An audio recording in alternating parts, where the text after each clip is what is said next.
Good evening, ladies and gentlemen. Welcome to this Monday's edition of National Matters. I'm not just talking about Chensali. I'm not talking about Lusaka. It's National Matters. And we are so privileged. Last Monday, we didn't have this program because of the technical challenge that the studio suffered. But this evening, we are so privileged to have Professor Yamba, who is a senior lecturer. I don't know if they are senior or junior senior lecturer at the Mulungushi Village, Mulungushi University. Welcome, sir. Thank you very much, Pastor, and good evening. Good evening, viewers. Amen. Professor, please tell me, who is Professor Yamba? Maybe you can run me through where you were born, when you were born, the school you went to, if we can pick it up from there. Thank you once again, Pastor, and thank you for inviting me to come and share some of my thoughts on these very important national matters. So my full name is Kavwanga Egbert Sikazwe Yamba. I hail from Mbala. I went to Isoka Secondary School, where I did my secondary school education. I completed those days from 5 Cambridge examination in 1979, following which I went for military training. You remember those days of compulsory military training, Zambia National Service. That's right. And so from there, I got accepted at the University of Zambia. So I came to the University of Zambia in 1980, where I did my Bachelor of Science in Agricultural Sciences with a major in Animal Science. I briefly worked for government in the then Ministry of Agriculture and Water Development in Ichoma, Southern Province. I was there briefly, actually less than a year. I got an acceptance to come back to the University of Zambia on staff development. Okay. So 1986, I went for a postgraduate diploma in animal science at the Agricultural University of Norway, in Norway. And while there, I got a scholarship to go and study for my Master of Science at the University of Alberta in Canada. So I went to the University of Alberta, where I did my MSc in animal physiology, and also did my PhD at the same university in animal physiology. So by training, I'm an animal physiologist, but for the sake of the viewers out there, let me simply say I'm an animal scientist. I think that is easier to understand. I've been essentially an academic person since then. I finished my PhD in 1996. So I've been in academia, from 1986 when I got accepted on staff development up to this time. So approximately 35 years. I was in the Department of Animal Science at the University of Zambia. And from the time that I was accepted on staff development up to the time I left UNZA, I was there for almost 29 years.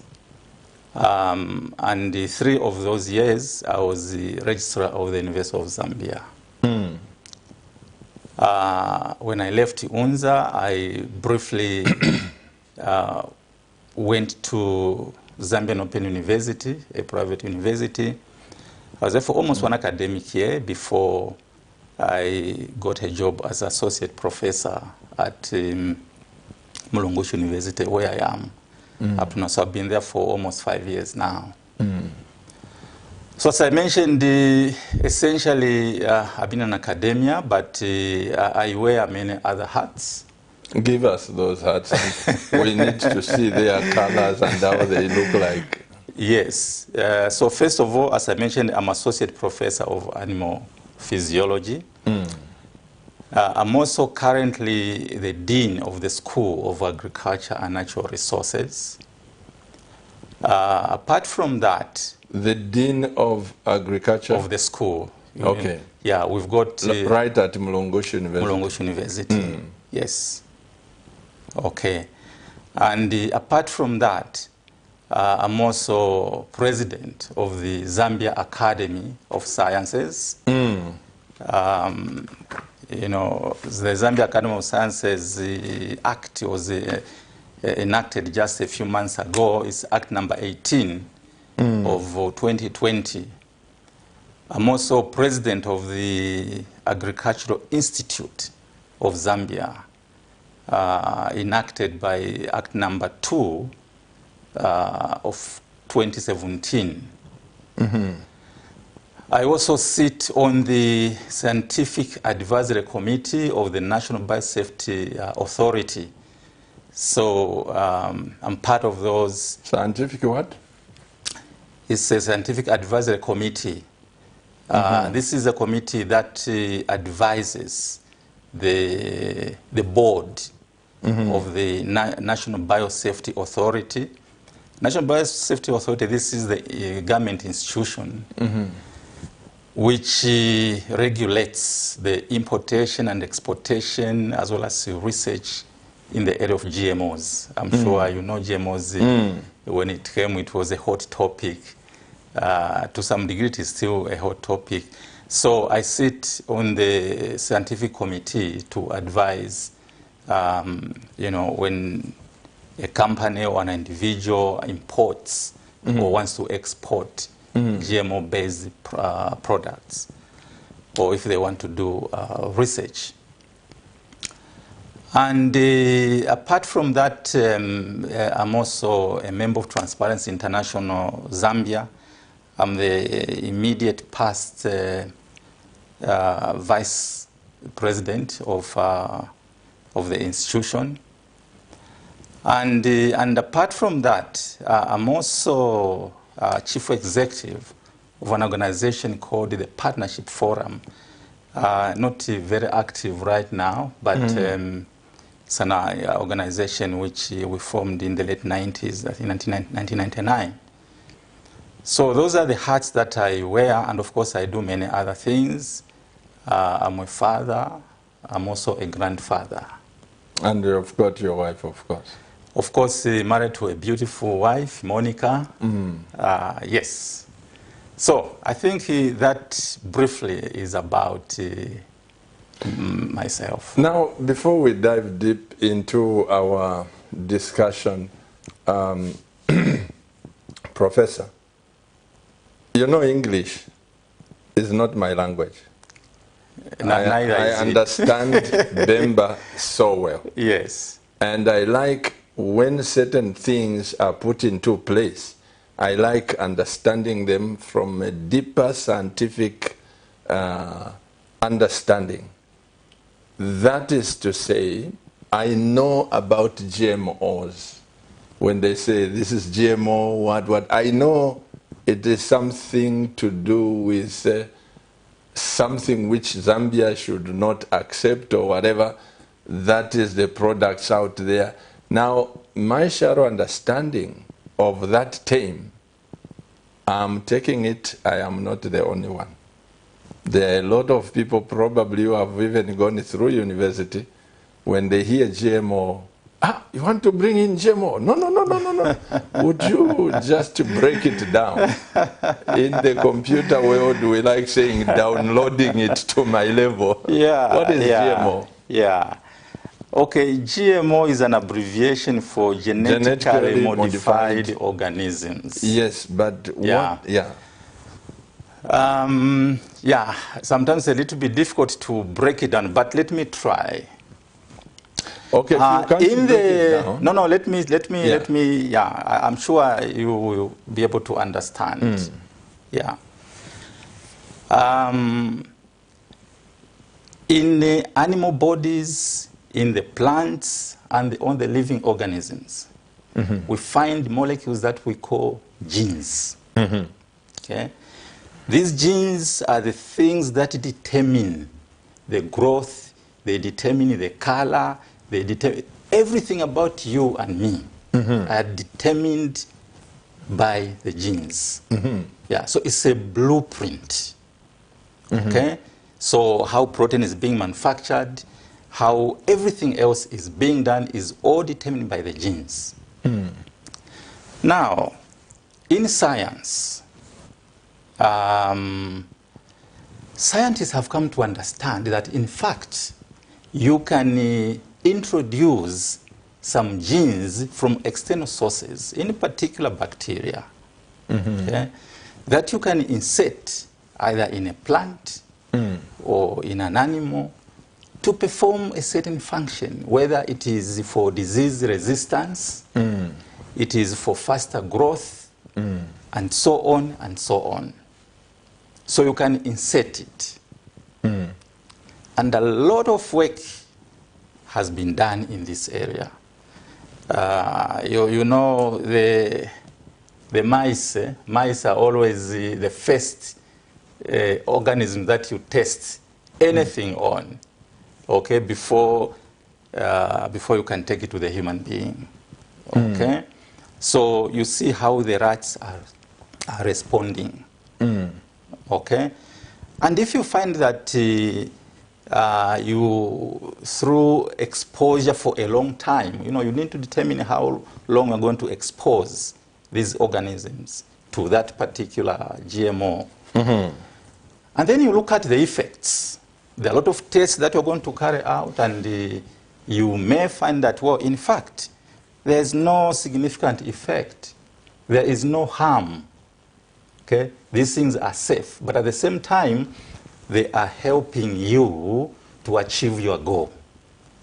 Whether it is, you know, faster growth, or it is color, it is disease resistance, it is, you know, whatever really you want to test. Whatever whatever parameter you're interested in. Okay? And so if it is safe, then you can go ahead and use it. So you can inject it in animals, okay? You can insert it in plants. Maize, for example. I know, you know, maize in this country is what we call agriculture. Actually, okay? What the first time yes, I understood about GMOs, and there was a minister explaining about these GMOs, genetically modified organisms. It was when our vice president, or former president, Guy Scott, they yes. went to Brazil and ordered that yellow maize. Yes. Yeah, and when people started saying, this is GMO, this is GMO, in short, thank you for that explanation. Is there anything wrong to bring in GMO crops, maize, whatever in the country? No, because, yeah. There's absolutely nothing wrong. Absolutely nothing wrong. In fact, I can tell you that you have eaten GMO products. How do you know, Professor? No, I know because we have got companies that have applied to the NBA, the National Biosafety Authority. The Scientific Advisory Committee has looked at those. They've done a risk assessment. This is what we do. We do risk assessment. You know, when a GMO-based product is being imported, we sit down. We have to look at all kinds of literature to make sure that this particular product is safe and it is being consumed elsewhere. Yes. And we say, NBA, board, this is fine. Yes. So, as long as all is being monitored, there's nothing wrong. And this is why anyone who wants to import or export, they must go through the NBA. You cannot import or export GMOs or even do research without being cleared by the NBA. Yeah. So it's just that, unfortunately, you know, we are not very scientific. I mean, as a Zambian population, science is sort of is something that we have not taken on board. And so when somebody simply mentions GMO, it's like there's a bomb somewhere. It will destroy the nation. There's a bomb which is going to destroy everyone. Yeah. No. Let us embrace science. But because it is on science that we shall thrive, that our economy will move, will advance. But you know, I'll come back to this, Professor. Yes. Because there are certain things that we understand from the traditional point of view. Yes. For example, I just want to give an example. I don't know up to now who taught the Easterners to be eating rats, you know, and they find it a delicacy.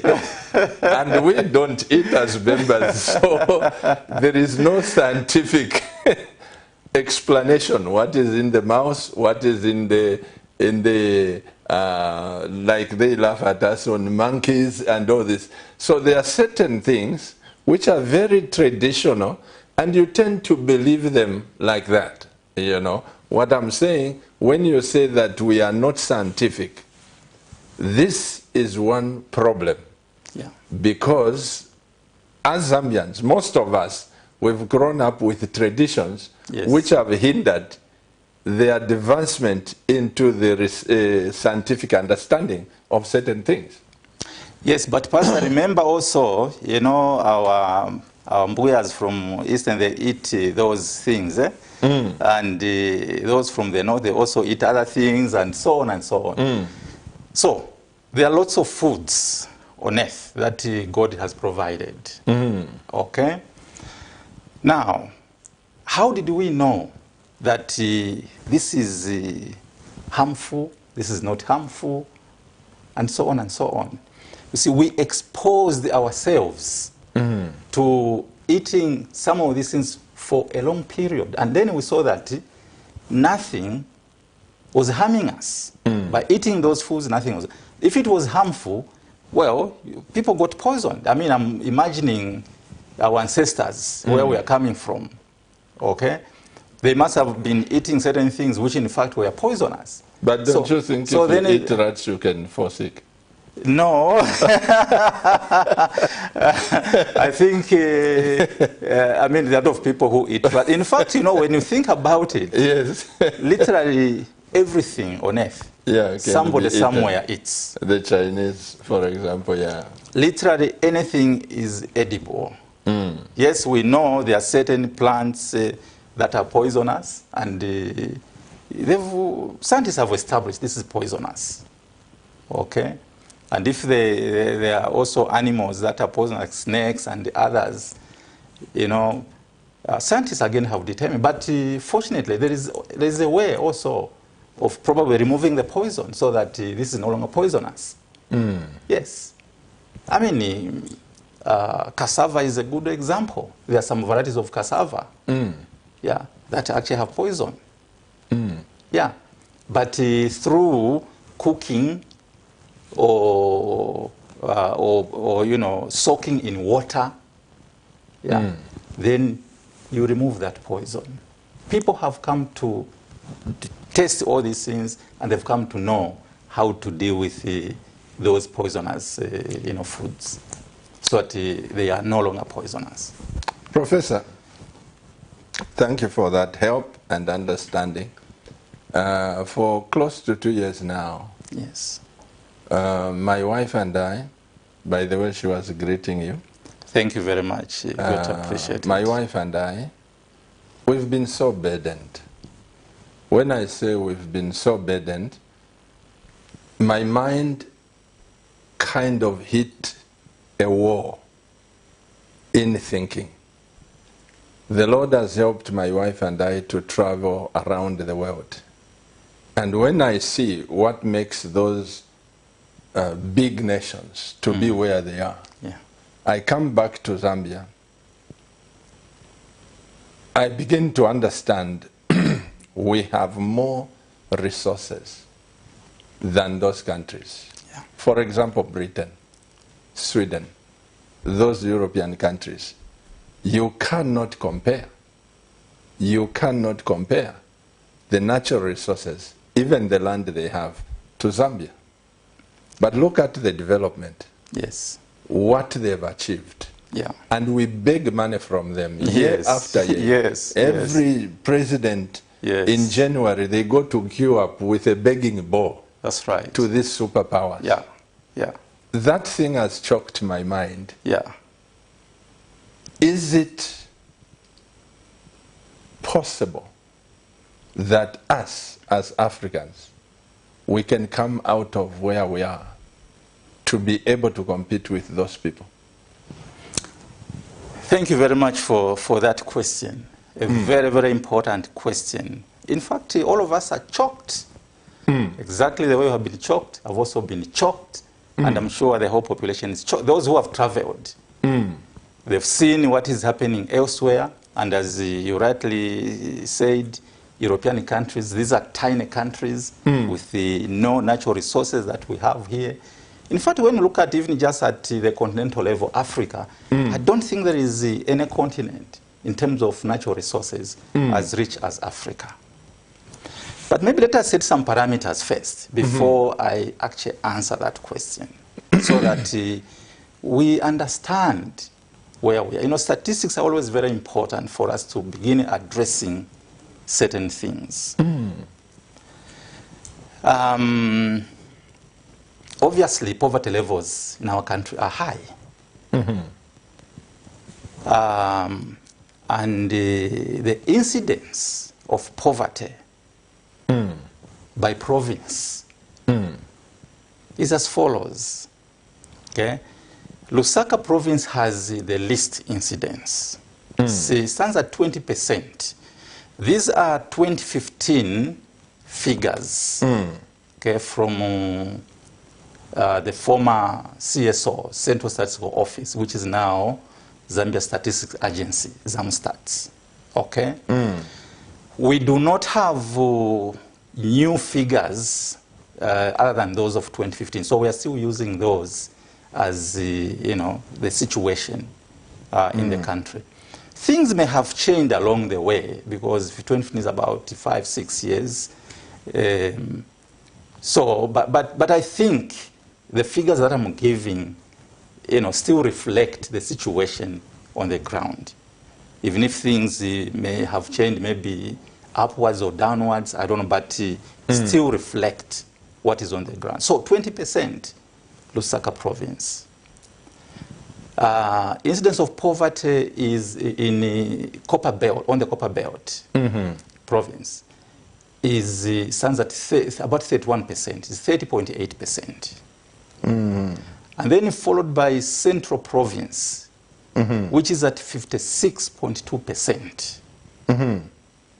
Followed by Southern Province, which stands at 57.8%. The rest of the provinces begin from 66 to 82%. Luapula, I think Northern Province stands at 79. Luapula is at 81.1%. And the Northwestern Province has the highest incidence of poverty, standing at 82%. Now, these are crazy figures. You know, it gives a national average of about 61%. Those are the poverty levels. First of all, when you're looking at poverty, even 1% in a population of 18 million is a big figure. But look, we're standing at somewhere there, 61%. But as I mentioned, the figures may have come down, may have gone up, you know, depending on the literature that you take. You may, somewhere you may find the 54%, 56%, and so on. But it's somewhere around 60% anyway. This is high. I mean, we must be alarmed. Everybody must be alarmed. Now, These poverty levels have major implications on the livelihoods of the people, on the health, the nutrition in particular.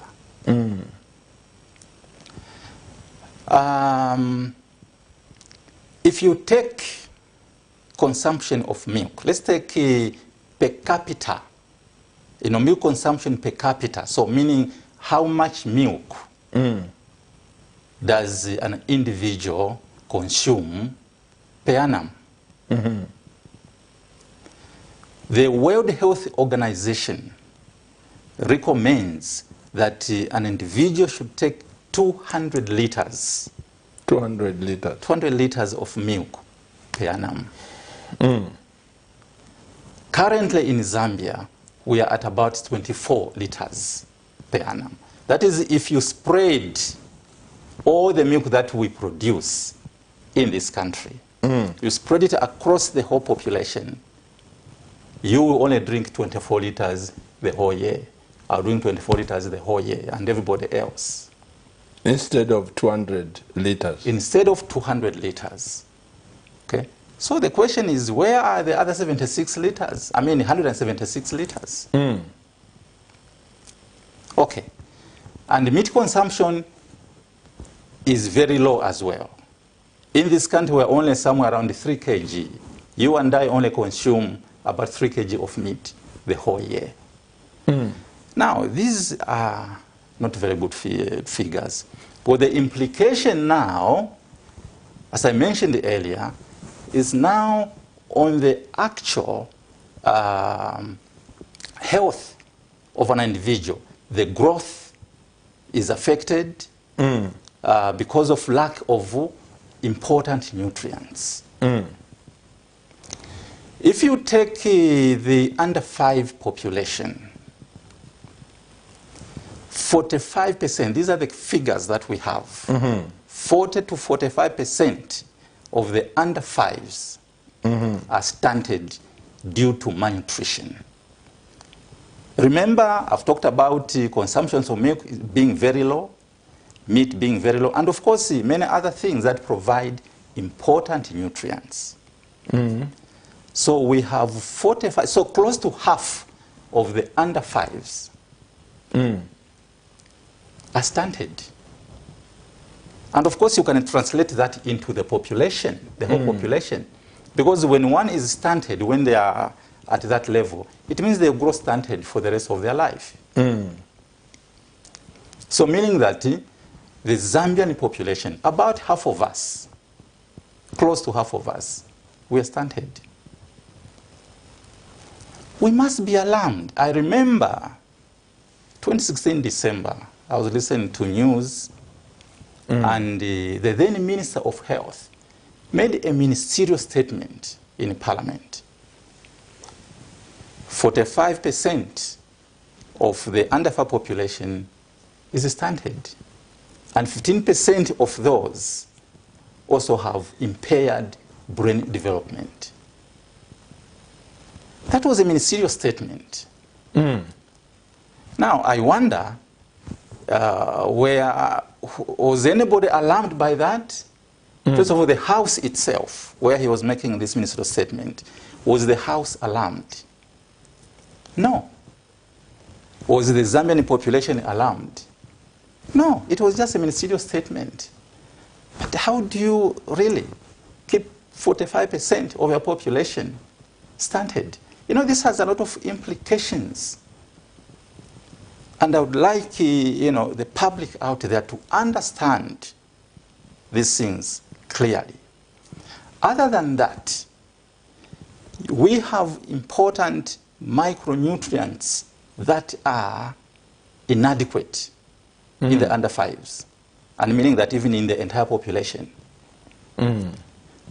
Vitamin A, for example, very important vitamin, okay? 54% of the under 5s do not have adequate access to that vitamin.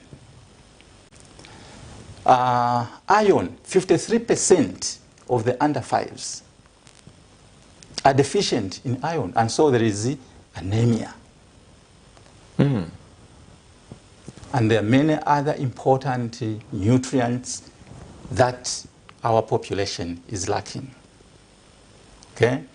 I've mentioned vitamin A. I've mentioned the iron. Other important, especially trace elements, the micronutrients. Okay? So we have iron, we have iodine, we have zinc. Perhaps, among the most important micronutrients that a child should have access to. I was reading a scientific paper published by a medical scientist who concluded, according to his research, that if only, he was talking at the global level, he made a generalized statement. If these three elements, the iron, the iodine, and the zinc, if the whole population, world population, could have access to these, the IQ at the global level would improve by 10%. Okay. Now, of course, there are other important, micronutrients like vitamin B12, choline, selenium, and many others. Of course, protein is very important. Polyunsaturated fatty acids are very important.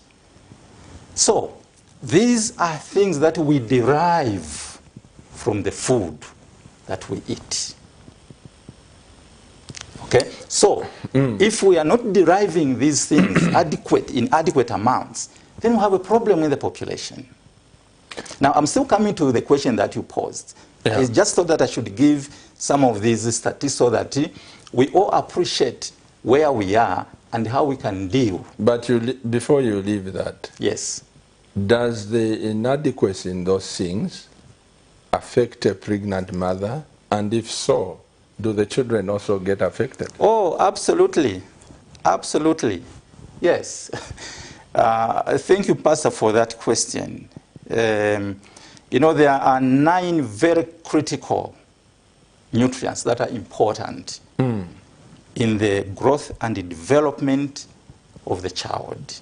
The first 1,000 days of an individual are the most critical. And the 1,000 days also include the period of pregnancy, the 9 months, the 280 days. Okay? And so this individual, talking of an individual who be about 2.5, 3 years, that period, the most critical, because this is the time that brain development, okay, is happening at the fastest rate. So you have the brain cells, which we call the neurons, multiplying at a crazy rate. And brain cells connect, they make connections, which we call synapses. Okay? So they form what are called the neural pathways through which, the information will be passing. And during this time, every 1 second, just in 1 second, you've got more than 1 million synapses that are formed during the first 1,000 days. So the most critical. Okay? Now, the mother is supposed to have the best nutrition to satisfy these critical nutrients for the baby. If they don't, and unfortunately, my heart bleeds. Fortunately, most of our mothers don't have access to adequate nutrients. I've already outlined the poverty levels by province. It tells you where we are. So, a child, and a lot of studies have been done on this. I'm not saying, these are not theories. These are not theories. So, a child will be born, but with inadequate development or inadequate number of cells and the connections.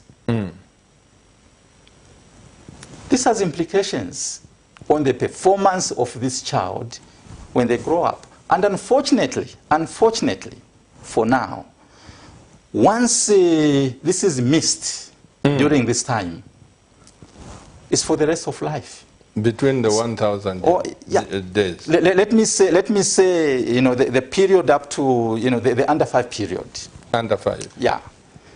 Yeah. So if a child, and this is why, you know, that under 5 clinic becomes very, very important. Okay? Mothers are supposed to be advised what to feed to the children. Because if brain development does not achieve where it's supposed to be, by the way, at the age of 5, the brain development in a child is supposed to be about 90% of the brain of an adult. So essentially, a 5-year-old is an adult in terms of brain development, because it's 90%. You miss it there, unfortunately. You cannot, even if later on, this individual now is exposed to good foods and, you know, they are eating, it's gone, unfortunately. Our friends elsewhere, I met one professor, you know, from the Caribbean. We met somewhere at a science conference, Commonwealth Science Conference, where he was talking about, you know, his research team trying to find ways of how they can actually reverse these effects. If a child during the under 5 period was not properly, you know, nourished, and then in adulthood, where the brain will still remain, you know, like that. And he showed some very, you know, empirical data, very, very interesting empirical data, where he looked at the 3-year-old, you know, they had taken scans of the 3-year-olds, okay, undernourished and well-nourished. And you can clearly see, Pastor, you can clearly see in the undernourished child, the brain is like that. In the well-nourished, it's like that. Very different. So now, this one will grow like that. But that team is now trying to find scientific ways of reversing this situation. Is it possible to reverse it? So they're working on that. These are the things that, you know, we should be addressing as well. But anyway, can I move on now to answer that question that you have posed? Let's look at agriculture itself. Okay? As you know, our country is 752,000 square kilometers. I mean, in terms of hectares, we stand at about 75 million hectares. Now, 58% of these 75 million, meaning about 42 million hectares, this is arable land. So we can use it for agricultural purposes. About what? 58%. 58%. Yes. So that's 42 million hectares. Now, this is a huge amount of land. Huge. But where are we in terms of utilization? We're only utilizing 14%. 14% of the land? Only 14% of the arable land is what we are utilizing. So I'm now trying to answer, and you know, to answer the question that you had posed. Okay, and then out of this, about 2.75 million hectares has potential for irrigation. How much are we using? How much irrigated land is there out of this potential? You know, to almost 3 million hectares. It's only 155,000 hectares, which give less than 6%. You said okay. 2 point what? 2.75. Yeah, that is land potentially good for irrigation. But we are only irrigating 155,000. Okay, hectares. Now that is low. Okay.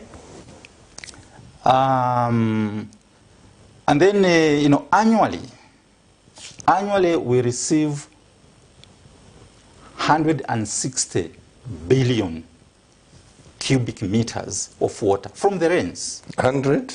160 billion cubic meters. Okay? How much do we utilize? 60 billion. Where does the 100 billion go? Well, it goes to the Indian Ocean. And we see it. We see it going to the Indian Ocean. So, let's come to the question. And by the way, before I come to that question, you know, the contribution of agriculture to our economy, to the GDP, is only 9 to 10%. Only? 9 to 10%. That is the contribution of agriculture to the GDP of the country. So you can see it is very low. So the question now comes, Pastor, you said you have traveled many parts of the world, and you have seen countries that have no resources like what we have. But they're the ones that we go to on a daily basis to beg. It's a paradox, actually. It's a paradox. You have plenty, and yet you don't have. And those who don't have actually have. For us, I think it's a paradox. Now, what has gone wrong? Can we actually do as well as those people? The answer is yes, we can. But there are important prerequisites for us to reach there. And as you rightly said, we have got more resources. You know, Africa has got more resources than any other continent. And yet economically the poorest. It's a paradox. Now, what are these prerequisites?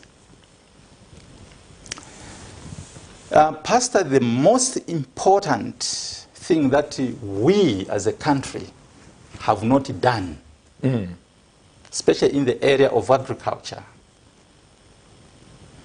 is to develop the human capital that can deal with the complexities of agriculture and food production. Just there, the human capital.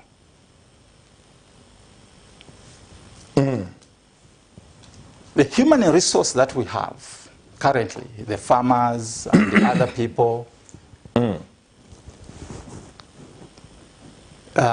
know, the statements I'm making, these are generalized statements. Okay, so it doesn't mean that everyone is in that bracket. Okay? So what I wanted to say is the current human resource that we have in the area of agriculture does not have the competence to deal with the complexities of agriculture. And by competence, there are three things that we must look at. Number one is the knowledge. Does this person have the knowledge of the science of agriculture? Do they understand what agriculture is? Number two, it's the skill to do. Do they have the skill to actually perform? And number three, it's the attitude. Do they have the right attitude? If you scan across the Zambian population, all those who are in the area of agriculture, who are doing agriculture, I'm sure you find that almost everyone is missing at least one of these three things. Knowledge, skill, attitude. Some people find themselves there simply because they don't have anywhere to go. So now agriculture becomes the only thing that they can do. And I'll be coming to that a little bit later on, because this has implications. Okay? So, at least one of these is missing. Knowledge, almost skill, almost and attitude. Absolutely. So you need to have those. If you don't have them, don't go into agriculture. Perhaps just go and sleep or do something else where you have the passion. But you have to have those three things. Further, agriculture has three important facets. It's a science.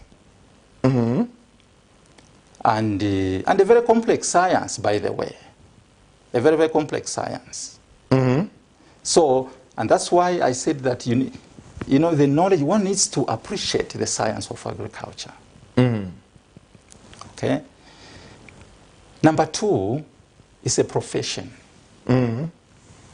It's a calling, just like, we are called to different things. So it's a profession. Some are called to be teachers, others to be lawyers, others to be pastors, others to be academicians, others to be farmers, and so on and so on. And in the Word of God, the Bible says, let each person abide in his calling. And God hasn't missed his word. Absolutely. Absolutely. So it is a profession. And the third facet, it's a business. If any of those three things is missing, you will not succeed in agriculture. And this is where we find ourselves, Pastor. We find ourselves in this situation where we don't satisfy all these three things. So can we make millionaires, billionaires in agriculture? It is yes and no. Yes, if we deal with the competence, if we deal with these three facets of agriculture, we can make billionaires. Now, let me just share something. I need to read this one. Please go ahead. If I can just quote this gentleman by the name of Harvey Willie. Yeah. He says, it is a fundamental error to suppose that farming is neither a business nor a profession. It is a business which requires the highest business talent. It is a profession which requires the best technical skill. No other profession requires such a variety of learning, such an insight into nature, such skill of a technical kind in order to be successful as the profession of farming. End of quote.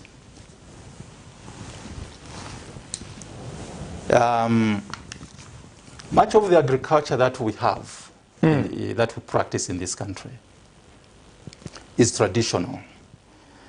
We talk about small-scale farmers, and we have heavily depended on small-scale farmers.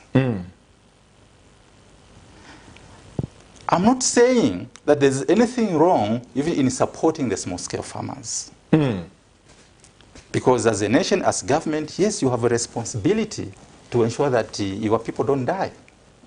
So you must support them. But that is not commercial agriculture. If we want to make millionaires, if we want to make billionaires out of this, they will not come out of that system. No. The traditional way? No.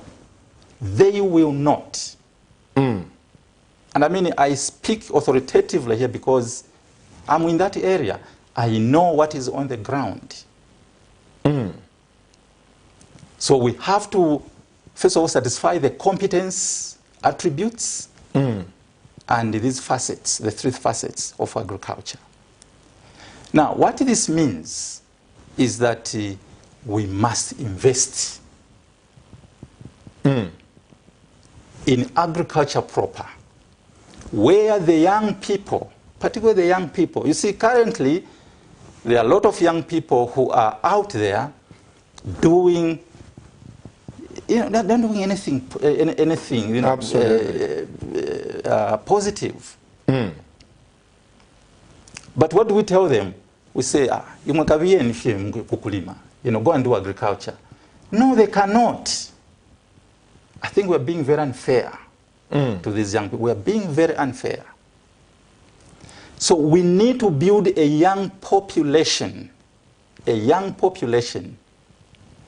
that from the beginning, you know, as they go to kindergarten, we must develop them in critical thinkers and people who are going to develop passion that I want to be a producer, I want to be a big farmer.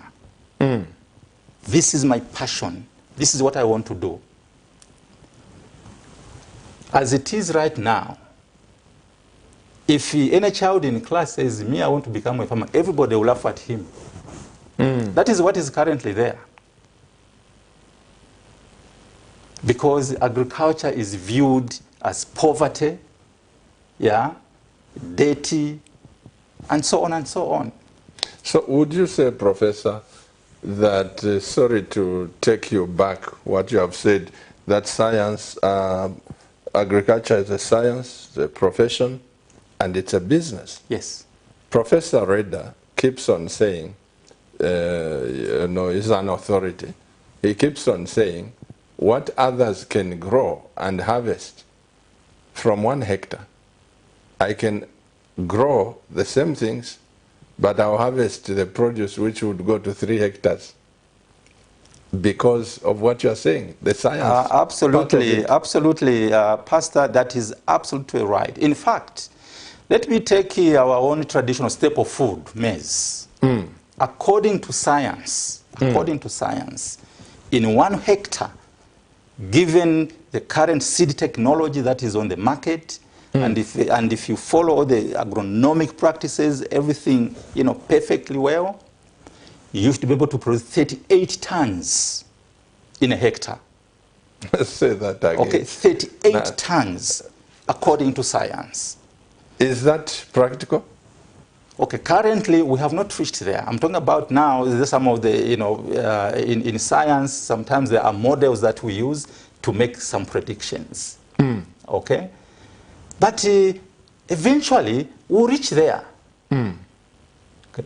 Currently, commercial farmers, if you take, you know, outside Zambia in particular, take South Africa for example, they're somewhere between 11 and 15 tons. In 1 hectare? In 1 hectare. But here in Zambia? Yeah, commercial farmers in Zambia, somewhere around 10. Yeah, but remember also that most of the commercial farmers here are not indigenous Zambians. They are, okay? I know. Exactly. I know. Yeah. But we need commercial farmers who are indigenous Zambians. Absolutely. But you see, we have to take agriculture from a scientific position. If we don't, we'll not reach it. Because look, there are technologies that are coming up through research. That's another area where we are completely handicapped. Research. We have not invested in research. So if you don't invest in agricultural research, it means you cannot generate new knowledge. If you cannot generate new knowledge, it means you cannot innovate. It means you cannot come up with new technologies. It means you cannot create wealth. You remain perpetually poor. The other time I was hearing President Trump that they've dedicated, I think last year when he was a president, that he has spent about $58 billion in research. And I said, what are they researching? Oh, yeah. You know, Pastor, and of course, many Zambians will ask, but what are you researching? You know, things have been researched. No, no. Research never ends. You see, our friends right now, they are at a level that we call nanotechnologies. Nano. It means we know a millimeter. If you take a ruler, look at what a millimeter is. Yes, you know yes, that is small space there. If you divide that 1 million times, that is a nano. Okay? So they're at a level of nanotechnology, meaning that today research is not you know, where you look at a plant from outside and no. You go right inside the cell, you you isolate the molecules that are there. In fact, it's not even a molecule. We're at the atom level. For you to understand how this plant, for example, will absorb these micronutrients, how they'll be utilized, and how can you improve on that? How can you manipulate that? Look at our friends in Israel. Israel is a very good example. Absolutely. Israel is a tiny country, 20,000 square kilometers, compared to our 752,000 square kilometers. It's a tiny thing. And 2/3 of that, to make matters worse, 2/3 of that is a desert, the Negev desert. I have had an opportunity of visiting Israel. I was there for 16 days. It's amazing what they can do in the desert, agriculture in the desert. When I imagine, and I've exaggerated a little. When I'm sharing, I do exaggerate. And maybe allow me to exaggerate here, that Israel can feed this country, Zambia, from the desert. Now, it requires critical thinking. It requires, thinkers. And this is why I said that we need to develop the young people who are going to be in agriculture proper. We raise them from kindergarten. They go up to college level or university level. And their passion is agriculture. That's their career. That's what they want to do. Would you say, sorry, Professor, would you say that there is something wrong with our education system? I have no doubt that there's something wrong with our education system. I think quite some aspects of our education system are defective, and we need to overhaul. I think we need an overhaul. What I mean is that we go to school. Those of us who are privileged to start in kindergarten, preschool, let me say preschool. Okay. Yeah, of course, those of us from yesterday didn't have that privilege. No. And even today, I think there are not many who have that privilege. Still, majority start from grade 1, okay? Yeah, but those who have, that privilege, yeah. So, we start from there. Primary school, secondary school. Mainly what we are doing there is literacy. We want children to know how to read and write. To read and write. And we take them to secondary school, they're still knowing how to read and write and memorizing things.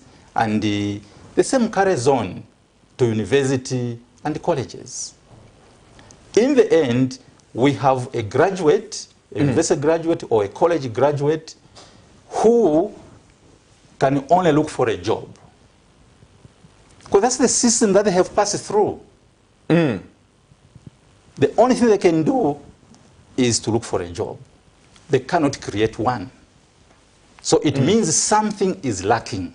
Because in my view, the purpose of education, by the time one is done with their education, whether it is a degree or diploma at college, they must be able to do things.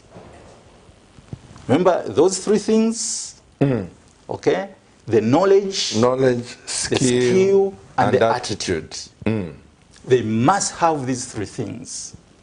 If they don't, then the education system is somewhere is missing things. So it is defective somewhere. So, and that's what I'm saying, that I think we need to deal with the education system, an education system that is going to produce critical thinkers, an education system that is going to produce people who can innovate, people who can do, who can create employment. You don't have to start looking for employment. and especially in areas like agriculture and related areas. So I agree, we need to do something there. And by the way, a university graduate or a college graduate is not made when they are in college or university. They are made when they are in kindergarten, preschool, or primary school. What do you mean? This is the time that you want to develop them into critical thinkers. Don't cow them. This is the time that they must learn to ask questions. This is the time they must question anything and everything. Allow them, yes, absolutely. Allow them that independence. Remember, I mentioned earlier, by the time somebody is 5 years, in terms of brain development, they're already at 90% adult. So, you're essentially dealing with the adults at that level. Do not underrate them, and do not think they're not thinking. I was listening to an English teacher, an Indian English teacher, who said something very, very interesting. And I said, oh, wow. He said, you know what? If you're a parent, don't underrate your child. But the only difference between you and your child is that you landed on earth a little bit earlier. Than them. Exactly. But otherwise, they're just as smart as you. If you think you're smart, they're also just as smart. Encourage them. In our country here, and this is very common, just go to schools, primary schools, secondary schools. Teachers themselves, they're the first ones to encourage, there are only a few professions that they will encourage children to go into. Say, oh, I want to become a doctor, I want to become a lawyer, I want to become an accountant, and perhaps an engineer. These are the professions that every kid knows. Everything else is not a profession. I want to be a nurse. Yeah, of course, yeah, that's another profession. So what I'm saying is there are very few professions. But are there only a few professions? This is why, we find ourselves in this situation. Because we don't allow kids to think in all directions. So that some will not only be in the service industry, but that they will be in the productive industry, where they can produce, they can be productive. Professor, I want to ask this. What you have said here, it gives a lot of concern. When I'm appointed as Minister of Agriculture or Permanent Secretary of Agriculture, which is my concern, and I have no knowledge, no skill, and I don't have the attitude to develop this nation in agriculture, do you think that Zambia can develop without a political voice, these decision makers?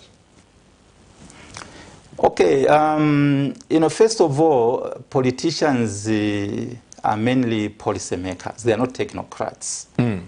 We expect the permanent secretary, the directors and the other officers, as technocrats to direct things, so that the minister must be advised by these technocrats.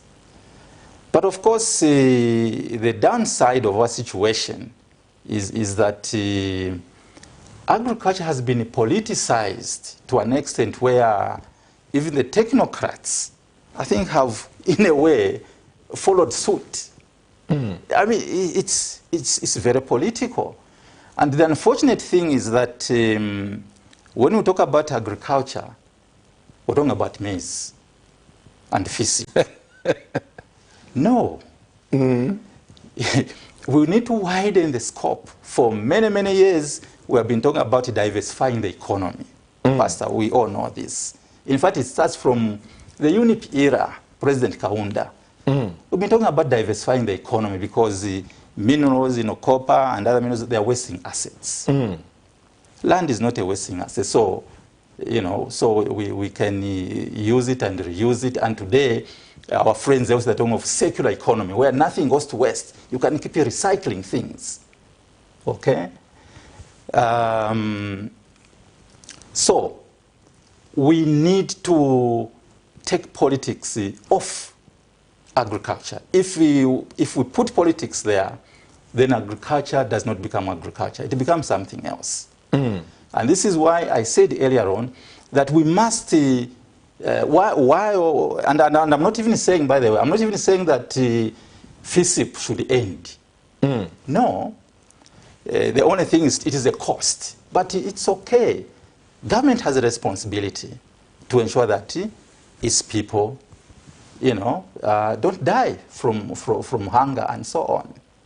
Yeah. But we need to have another strategy to now develop agriculture proper, where this agriculture is not driven by people who have no knowledge about agriculture. Okay? People who don't have the knowledge, they don't have the skill, they don't have the attitude. Okay? But we need to have this, to grow a young population that is going to drive things.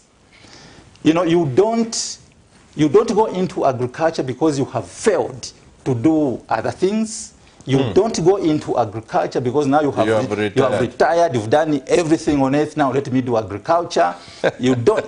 No, that's not agriculture. No. Of course, I'm not saying that you can't do farming. You can do farming on a small scale. That's okay. I mean, you don't need to buy vegetables throughout the year. You can grow your vegetables. You can grow maybe your maize for your shima and so on and so on. You can keep a goat, you can keep some chickens. It's okay. But at commercial level where you want to make not only agriculture for your nation, but you also even want to export so that this is bringing income into the country, revenue into the country. Now, then you need to take it big. Just there, yeah, you need to Professor, now you have stepped on my toes. Because you say agriculture is knowledge. Yes. Agriculture is skill. Yes. Agriculture is attitude. Yes. Because of what has been happening in this nation over the years, this is where I said my heart bleeds. I must confess here, I sit here, Professor, not because I have the skill in agriculture, not because I have the knowledge in agriculture. But as we sit here, my wife and I have developed a very high, unstoppable attitude that we can make it. Yeah. I was born for greatness. And so now, my desire is, I want to associate with myself to people like you. Indeed. The question is, I have the attitude to make the difference. Yeah. Can I acquire the skill? Can I acquire the knowledge? Because the attitude, I feel I have it. Yeah. For example, Professor, my wife and I have been talking about this. Don't sell land, get land. And by associating with people like yourself, yes. You are pushing me into the deep end of the ocean. Right. To get into agriculture. Just today, my brother and I, we went somewhere. I bought these black polythene packets where you put seeds or seedlings. I bought about 2,800 of them. I went to some place just in today. I bought about 2,600 avocado seeds. Yeah. And here's the deal.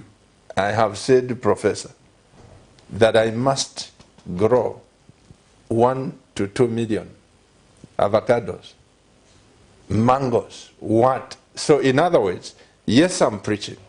But this attitude you are talking about, I feel I can contribute to this nation. Absolutely. Can I develop the skill and knowledge? Because this is what CAMNET TV conferences are all about. Yes. It is possible, Pastor. Particularly if you have the attitude. No, this is one attribute which is missing in many of us, the attitude. As I mentioned, we get pushed there simply because we don't have anything else to do. You have nothing to do, yeah. So now say, okay, agriculture. You will not succeed. I'm not a prophet of doom, but you will not succeed if you don't have the right attitude. You have to have the right attitude. In fact, perhaps the most important. Okay? This reminds me of something. Sorry, before I come to... Please go ahead. Yeah. Today, we have introduced agricultural science in all schools, I think at primary and secondary level, which is very good. Okay? Very good, and we must commend government for that. Yeah. The only issue that I have is what is the motive? Okay? What is the motive? Okay? If my understanding is, okay, we want to give some, skills to these kids as they are in school. So that if they fail to progress, then they go into agriculture. Have an issue. Are you sure that is what they want? No, I'm asking, are you sure those who fail to progress academically is what they want agriculture? Do they have the attitude? You are pushing things on the throat of these kids. Yes, those who will have the passion, yes. And by the way, the message that we are sending to these kids is that your failures, and the only thing you can do is agriculture, because agriculture is for failures. I don't think that that is very positive. I may be wrong in my interpretation, and if I'm wrong, I beg for forgiveness. No, actually. But if that is the thinking, then, we are probably not doing it right. Actually, Professor, let me tell you something. You are 100% right. Look at these abused youths in town. Yes. No politician is saying you should get into agriculture at a tender age. Yeah. Develop the passion. Yeah. Nobody is educating this. Exactly. They are being educated to queue up for vitenges, to queue up for handouts, to queue up for jobs. For jobs. Nobody is telling the Zambian youths that if you get into now with the knowledge, with skill, with passion, Zambia will be another Dubai. Absolutely. It will be beyond Dubai, beyond any, it will be because of the resources we have. Dubai and other, when you look at what they have in terms of, natural resources, it doesn't equal to Zambia. But anyway, coming back to the earlier question you had asked, you have the passion. Can you gain the skill and the knowledge? Yes. But, you need technical backup. Okay? You need technical backup. There are technocrats in the area of agriculture who will help you achieve great things. And you can. What is important is the attitude. I have the right attitude. Technically, professionally, there are those who can back you up. And this is why I'm close to you, Dr.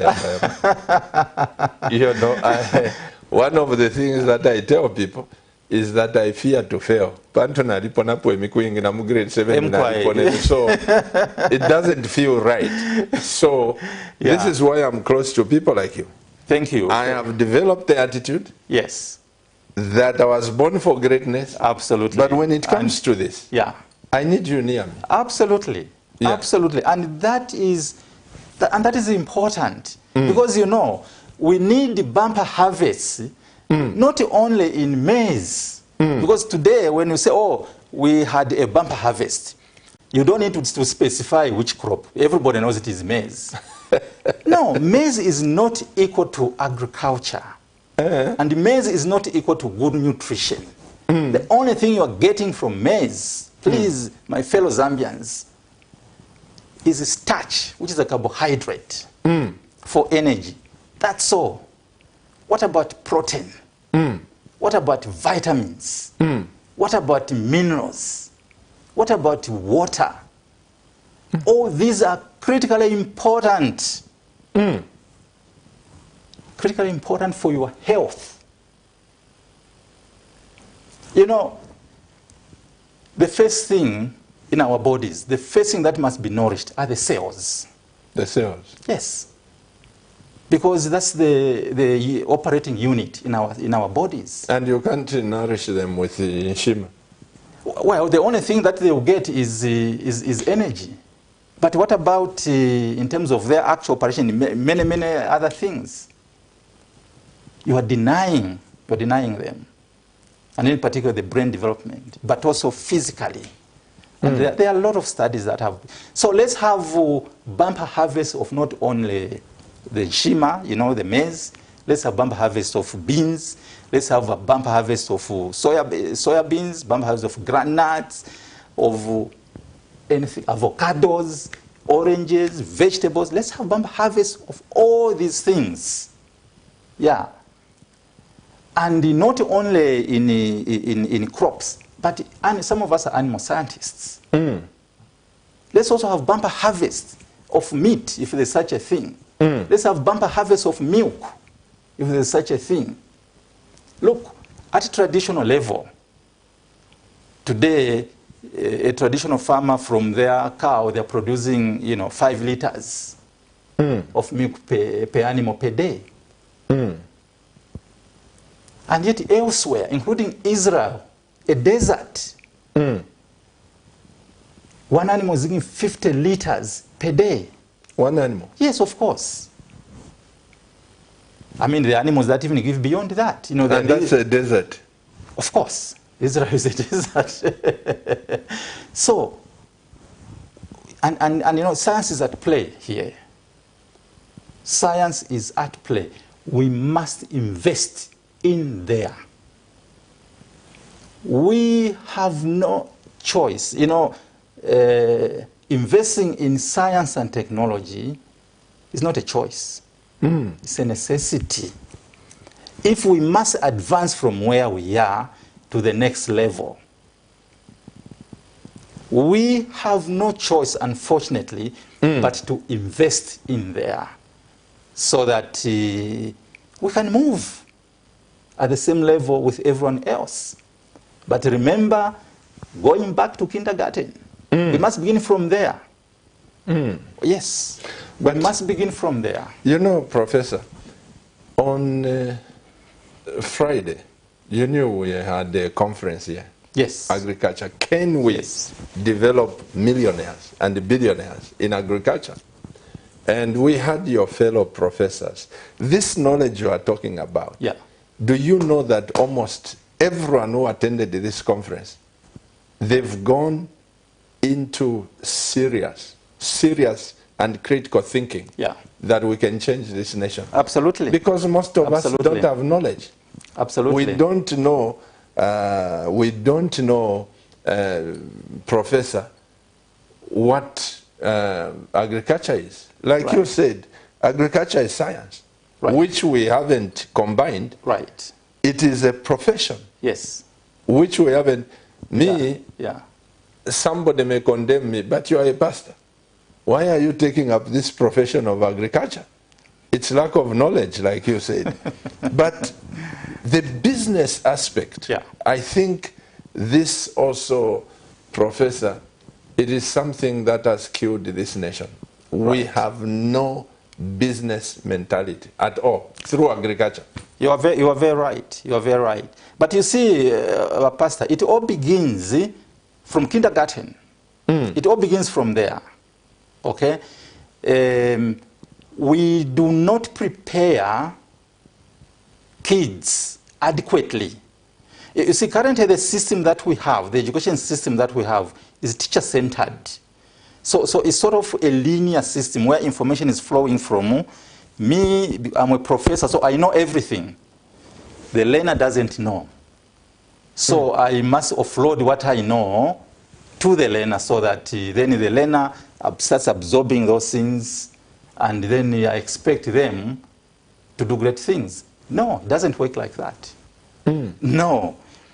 I think and this is why I talked of, an overhaul in the education system to just develop this critical thinking. Yeah. And one of the ways that we can do this is, there's a system that is called the problem-based learning. Yeah, problem-based learning, where the education is learner-centered. Let much of the stuff come from the learner. Let the learner do more. Let them try to find out. Don't cow them. Don't think that you know better than them. And we have seen it happens starting from kindergarten all the way to college, university level. We think that we know, and those don't know. So in the end, we are producing graduates who actually, yes, they will have a paper quite okay, and they will have passed, some of them passing even with the flying colors. But out there, they can't function. Well, I hear you very well, Professor. We should go back to kindergarten. Yeah. Now, I want to go back there as a kid. Begin with me. Yes, yes. We will teach our children and our grandchildren. We are putting emphasis right now. Yes, yes. Now, yes. Begin with me. Yeah. And this generation. This generation. Can we change Zambia through agriculture? Well, that's a $1 million question. Yeah, it is hard, because remember that our minds have been tuned already. Of course, the man can unlearn certain, bad habits, but it takes much more effort, much more effort. Yeah, but it is possible. It is possible for the brain to begin learning new things. That yes, this can be done, and it can be done. It is not. It's not impossible. In any case, Jesus Christ himself said nothing is impossible. If you have faith, you can ask this mountain. Absolutely. Yeah, to move from here to go elsewhere. So, and currently in church, I'm teaching on the faith factor. Absolutely. Yeah. So it is possible, but it will take, more work to do that. Yeah, because I mentioned the adults, they're already tuned in a certain direction. But it is possible. Nothing is impossible. And in science, nothing is impossible. Yeah, but Professor, I just told you, yes, today, because of what information you people are loading me with, yes, and I go on the internet, I find the money which is there. Absolutely. Why should I start insulting people for not giving an offering and a tithe? I shouldn't. And for a long time, as pastors, we've been such a group of people waiting for Sunday to be given, which I call offering, which are handouts. And if certain people, you don't see professor in the congregation who brings you huge money, you start saying, hello, professor, where are you? That kind of thing. But you're talking about knowledge. Yes. Today, I just said, my brother and I, we went to buy avocado seeds. Absolutely. We went to buy the plastics. Tomorrow I'm into action. Yes, I'm a pastor, but I'm doing this. Absolutely. Thing. I think, Pastor, the most important is the attitude. First, develop the attitude. Knowledge and skill, as I mentioned, you have got the technical backup. I mean, we are there. Those, if you want, milk production, and you buy and you want your animal to be giving much more milk than what is currently happening, we are there to back you up. And along the way, you know, because of your attitude, because you've developed this passion, you will learn quite a bit. You will learn quite a bit. And this is what I want you, Professor, to bring to the Camnet family. Absolutely. Zambia is not aware. I know you watch Camnet TV. Yes. But Zambia is not aware that there is an agriculture revolution taking place in here. Exactly. The people that we had on Friday and Saturday, I can tell you, I'm very confident that Zambia will never be the same. This is why I would want you to come on the 30th of September. 30th of September, and 1st of October. We have scheduled a conference now. Yeah. It's a national conference. Yeah. People will begin to hear about this. But we want to position who are these investors, people that can help us with a little money to start my cucumbers, with all this and knowledge where you have to come and tell me the profit aspect of a goat or rabbit or what. That is very important, we Pastor. Need people like yourself. That is very important. No, you need that professional and technical support and the research. Remember I mentioned the research. That's right. Yeah. Because without research, you will be stuck. Yeah. You start producing your avocado, your cucumbers and so on, but along the way, you get stuck. Because there isn't new knowledge coming your way to improve on what is there. So you get stuck, and if you are exporting, things change there in the export market. Say, no, the quality we want is now this. But you see, you've not achieved that quality because there is no research going on. Yeah. Because, see, exporting, and my fellow Zambians, it's not just I have a product I must export. No. There are a lot of factors that are considered. Quality is one of those factors. Are you achieving the quality? Is this avocado, does this quality meet the international standards? Yeah. And so this is why we have got the scientists, those, for example, the breeders, the plant breeders, who can manipulate genes in those plants to continue improving on the quality. And one of them is Dr. Reda, world renowned. Yes, yeah. So we need to rely on the backup of science. We need to rely on that. Without that, we'll get stuck along the way. And one of the things I learned, Professor, in this past just ended the conference. Yes. Professor Musongole said, as a nation, as a business, and everyone, you cannot succeed without statistics. No, you can't. That thing is on my mind now. Absolutely. You need to know the statistics out there, in here, and all this. I never absolutely paid attention. This is why, if you go back to this, what this gentleman said, Harvey Wheeler, he talks, it's a very loaded statement, okay? Because in there is the issue of mathematics, statistics. Yeah, there is the issue of biology. There is the issue of all kinds of sciences. Okay, put together for you now to say, yes, I can be a billionaire doing farming. I can be a millionaire doing farming. Without that, sorry, it will be difficult to achieve. I also wanted to add something, Pastor, because this is something, again, that we have completely neglected in the agricultural sector. And this is value addition. Value addition. Yeah, value addition. We are primary producers. Now, are you going to just be exporting your maize in its raw form, just like we export copper? We are 56 years independent today. We are still exporting copper in its raw form. No. No. It's not right. And the same with the agriculture. Don't simply look at, oh, I want to export cucumbers. Oh, I want to export maize. I want to export beans. No. Add value. But you see, this value addition is another science as well. Sometimes I laugh when our leaders are telling the farmers, those that go farmers now, small-scale farmers, you practice, this as a business and also add value. Let us be fair. Yeah, let's be fair. How do they add value? Let's be fair to these individuals. Yeah. So value addition, anyway, will give you more money.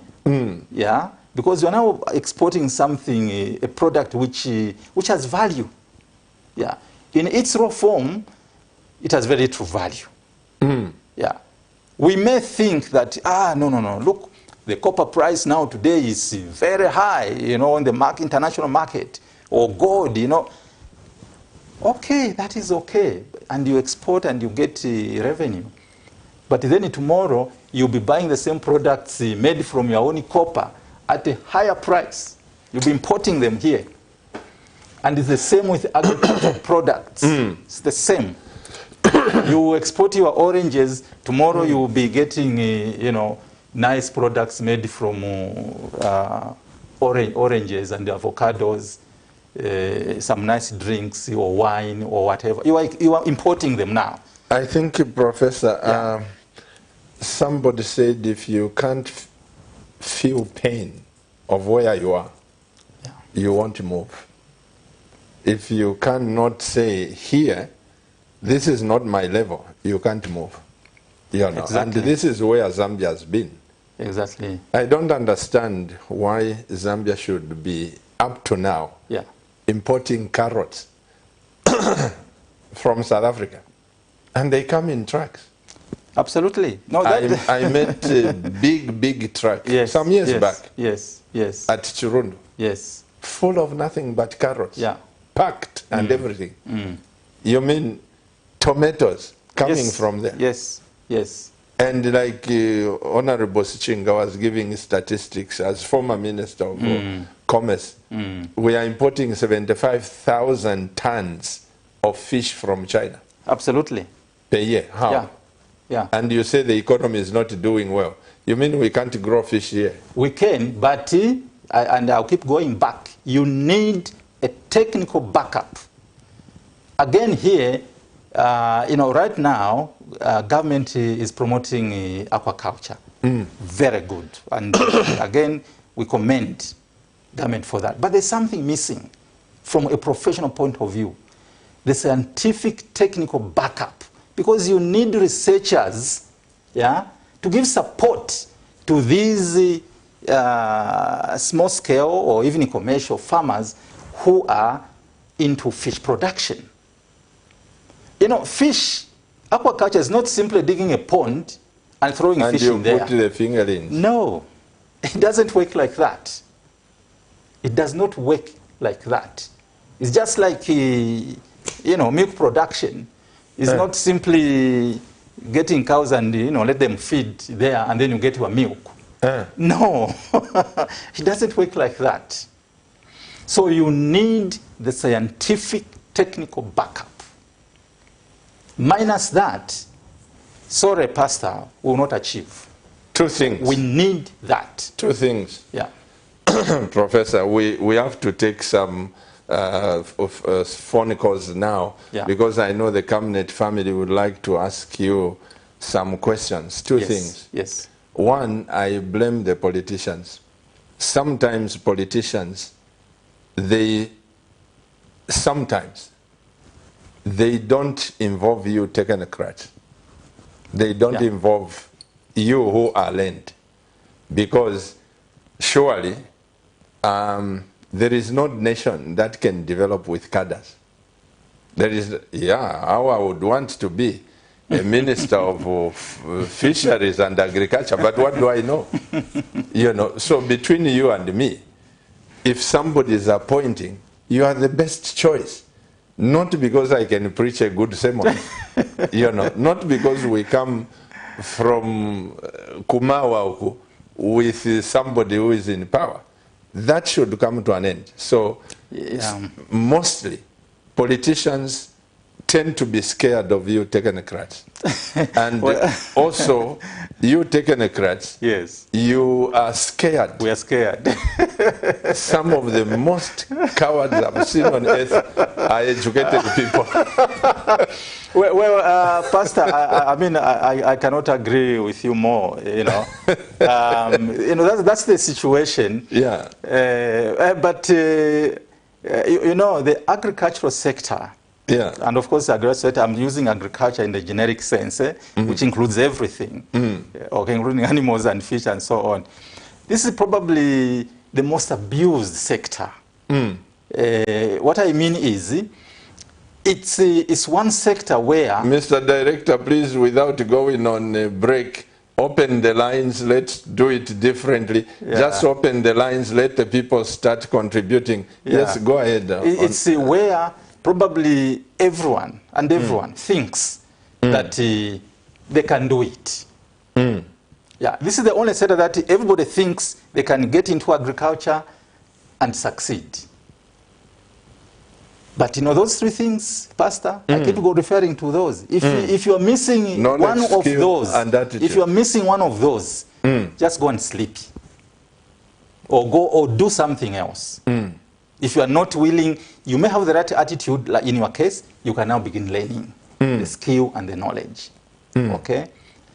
But if you don't have the attitude, the right attitude, just go and sleep. This is why I'm saying that sometimes politicians are cowards.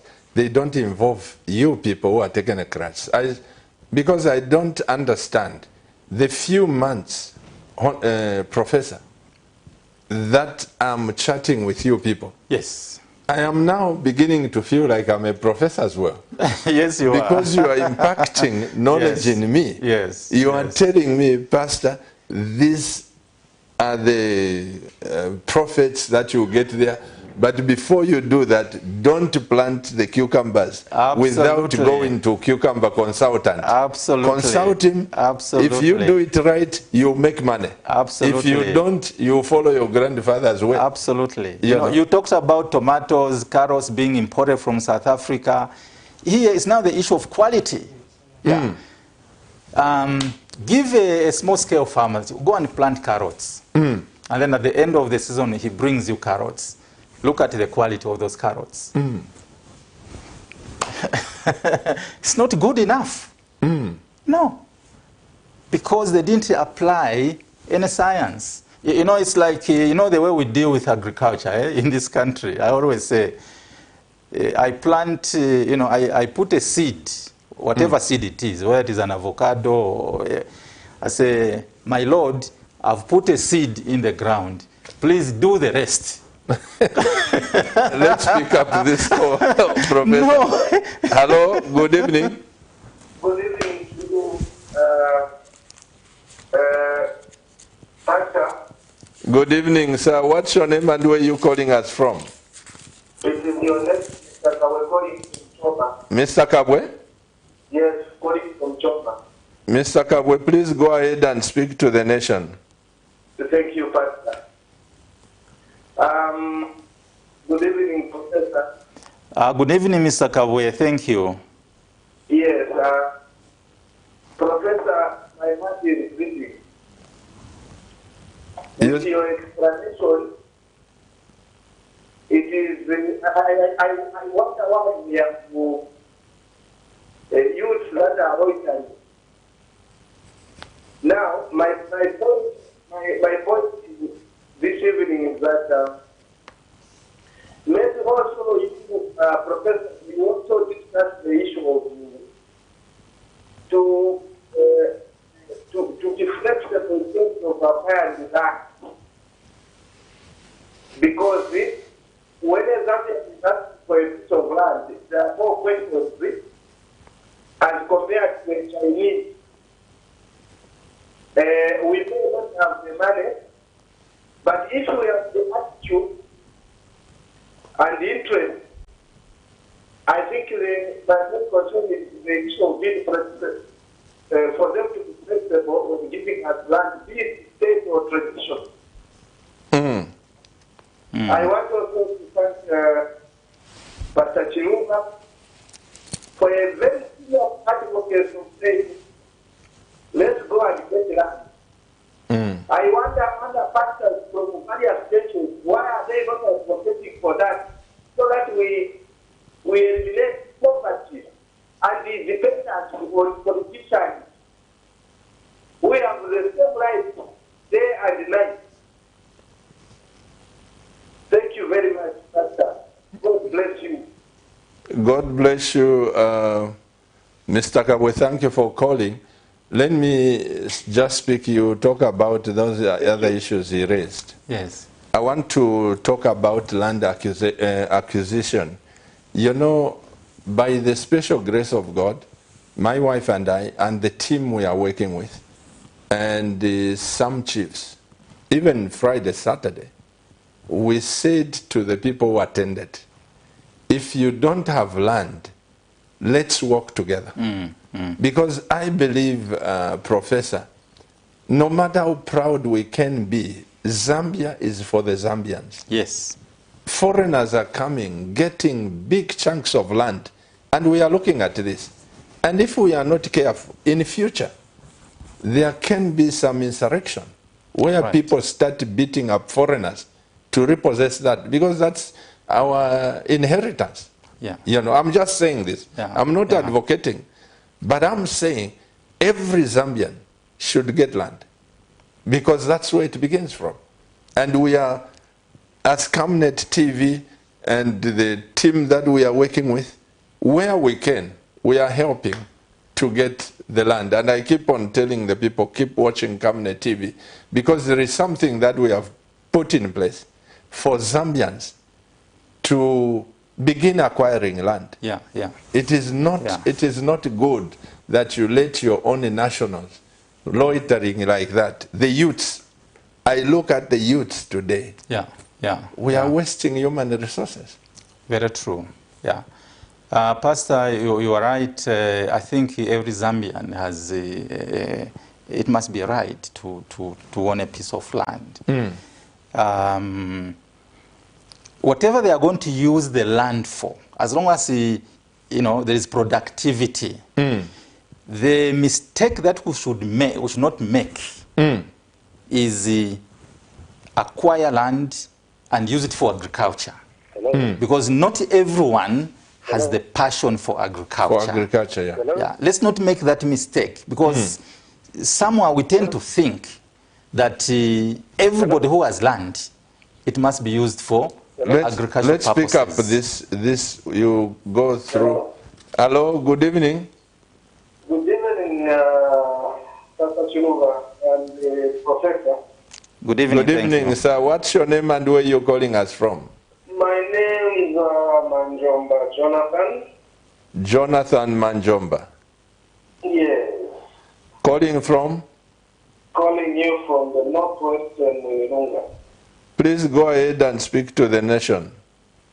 Yes. Yeah, those programs are very, very effective, Professor. Yes, sir. Thank you. And Pastor Chiluba, we actually thank you so very much for bringing those programs on. There's nothing that is going to transform our country into a realized economy that actually will transform the dreams of the people. Even God, when He created man, had thrown man into a garden of Eden to utilize it.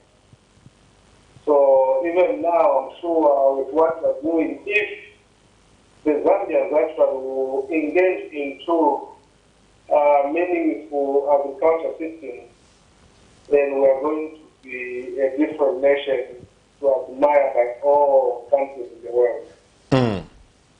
But one thing that I would actually request is, yes, research is very important. And we may learn all the methodologies engaged in agriculture systems. But the biggest problem that we are having, more especially us in rural areas, is the aspect of market. Look at Minunga Ikele district, where we have pineapples. People have grown pineapples for years, but their sales cannot realize their dreams. Minunga Northwestern Province has all the water bodies you can talk about, has all the natural resources in terms of green vegetation and rich land that we should utilize. But then people grow here some crops, but where can we sell these crops? If market can open up, if people can be encouraged, I'm sure we're going to do something else. Right now, I'm sorry to take up your time, but right now we are looking at growing castor oil. How best can we grow it, and where can we find the market? Because the market for castor oil and the encouragement for castor oil, we are getting it from Camnet TV. Already we are also dreaming of planting plants like lemon and ginger. Where can we sell? We have all the capacity and all the brains and all the power to grow these crops, but where can we sell? Maybe you may guide us, Professor, and my daddy, Dr. Chiluka. We love you. Thank you so much, Jonathan. Professor, before you come in, let me tell Jonathan and the nation what I've just come to gather this time that we've been advocating for Zambians to get land. If Jonathan has 1 hectare of pineapple or 10, that 10 hectares of pineapple is not good enough for export. Exactly. Because when you are making a contract, the off-takers agreement, you must reach a certain threshold. Absolutely. If they say, we want, say, 1,000 tons of pineapples every month, can you satisfy the market? Yeah, yeah. We must sign. Absolutely. Not just saying, because Pastor Chiluba has a few pineapples and yourself, we go and look for market. This is the mistake we have made in the past. And this is what I'm discovering about this. You are very right. When we go in, thousands of us, we can satisfy the market. And this is what we are pushing, Professor. I don't know whether I'm wrong. No, you are right, Pastor. This is where we have it wrong, because we think that in any inkwataka 1 hectare ndelima, pineapples or castor oil, whatever, I can export. No. I think what I would recommend here, exactly from what, just bouncing from what you said, come together, make a cooperative. Cooperative, as long as, by the way, cooperatives perhaps don't have a very good name in our country because of politics. Politics, that's right. That's right. But I can tell you, Pastor, and the nation, that cooperatives are a good way of doing business. Private, don't involve politicians. You will achieve a lot by coming together. You can, I don't know in Mwinilunga, where Jonathan is, he talked about, and all of us know about these pineapples. I haven't been on the ground. I've been to Mwinilunga before, and I sort of pineapples. But in terms of organization of those who grow pineapples, whether they are just individuals or they are a cooperative movement, or I don't know. But I can tell you, if they came together, they know their capacity. In terms of quantity, in terms of the quality because remember, Jonathan, that if you have to export, it's not just the quantity. The quality. It is the quality as well. And this is why you also need packaging also. All those come in. And that's where that technical backup I was talking about comes in. You will not do it alone. It's not possible. Okay, so I think cooperative movements must be taken seriously. If there's no influence from politicians, I can tell you, look, cooperatives, even in Europe, there are cooperatives. Absolutely. In East Africa, go to Kenya, go to Uganda, go to Ethiopia. In fact, they've got the most advanced in Africa. East Africa has got the most advanced. We will surpass them. Mark my word, Professor. Because yesterday, Amen. The day before yesterday, when we had this conference, there are a few people who came from Mwinilunga. And they say they have about 200-300 liters of honey Yeah. They are looking for export. Now, that 300 liters of honey, Yeah. Professor, even me, I can buy it. Yeah. I'm not an investor. I can buy it. But Yeah, what yeah. we are encouraging Yes. is that if more people can go through and Yeah. get that bee Absolutely. just today. Yeah. I mean, after I spoke to the people on Saturday, Yes. in the evening I was speaking to international people Yes. who are saying, Pastor Chiluba, if that CAMNET program you are sponsoring, Yeah. I mean you are talking about, can give us the market Yeah. for honey, there is an open market here in the UK. But I can't sign up that contract No, you can't. until I am very sure Yeah. that somebody won't call me a crook. You are very right, I Pastor. take up the what's this off-takers agreement. Yeah. I can't commit. That is the fear No. I am getting. You can't do that. So, Mr. Manjomba, where you are, how can we find market? Here is Pastor Chiluba, and there are many other people who can actually connect you to the markets. You know, you can easily be connected, but first and foremost, you must achieve two things. Yeah, the quantity and the quality. Absolutely. Make sure when you commit that, you know, those, if they want to say 100 tons per year, make sure that you're achieving 100 tons Absolutely. per year. You know, it's like, you know, in animal production, there has been this story about Saudi Arabia wanting to import 1 million goats from us in a year. Yeah. And I've always said, you know, as an animal scientist myself, yes, you know, currently, according to statistics, we have some 3-4 million goats on the ground. Now, that is 4 months of they'll be swept away. Let's speak up this call. Hello, good evening. There is no guarantee that there'll be more. Good evening, sir. Good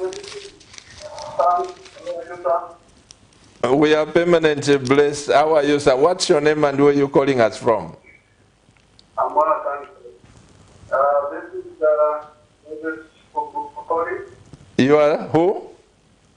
Javid Chipungu. Jafet? Javid. David. David? Javid. Or Javid. Javid. Chipungu. Go ahead and contribute. Where are you calling from? I'm calling from Nigeria. Please, Mr. Chipungu, go ahead and contribute. Thank you so much. I was born to be great. You see now. Yes, sir. May I start by thanking you for giving us CAMNET TV. Amen. It's really of the growing spiritually. And the program that you are giving us. Yes, sir. One young man is very passionate in agriculture and also delighted with the program that you are bringing us. Yeah. And may I say thank you to Professor. He mentioned something of the value addition.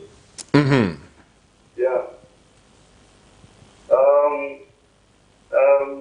If you can keep on talking on our behalf, I know you, Pastor Chiluba, have been following you of late to stand on the truth. It's even but that this is 1964 to but we can't just be exporting a matter as in its low form.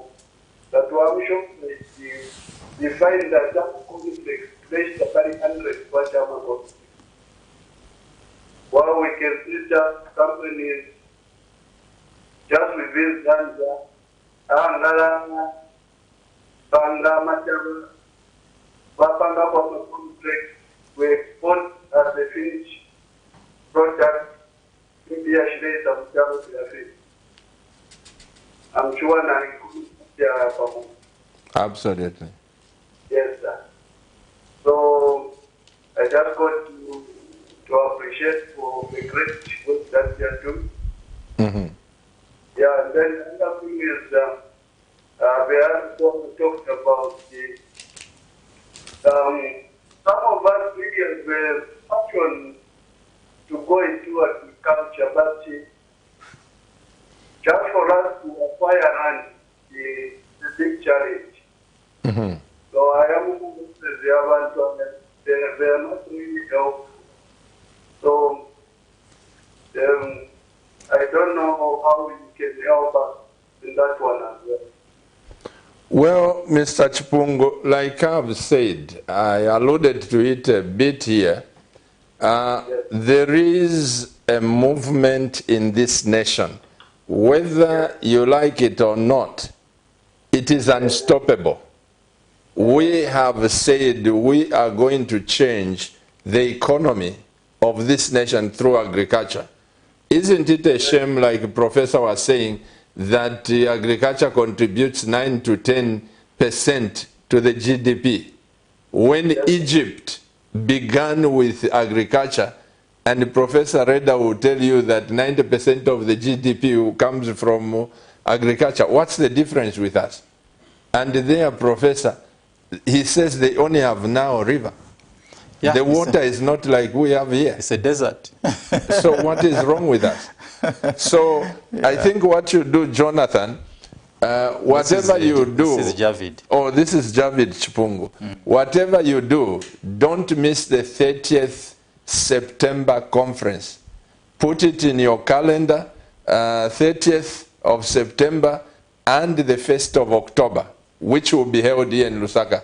Sorry, we can't come to Kitwe, we can't come to Ndola, but because of the people that will be flying in to come and be part of this great conference, you don't want to fly them in, then fly them to another town.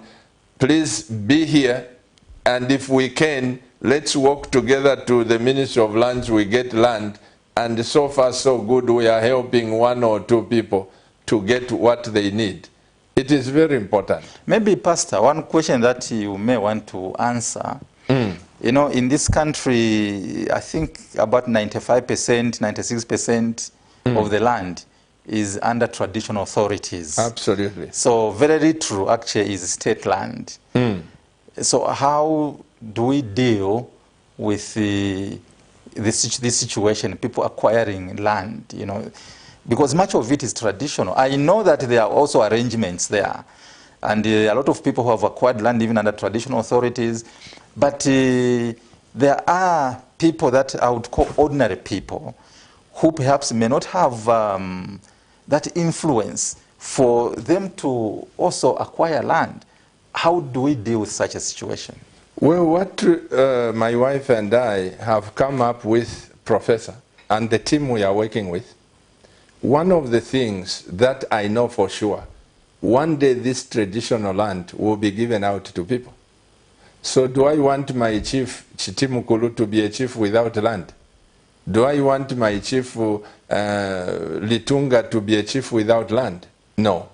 So what we are working with now as Camnet TV with our partners, and also we have engaged in United Agri-Vision consultancy.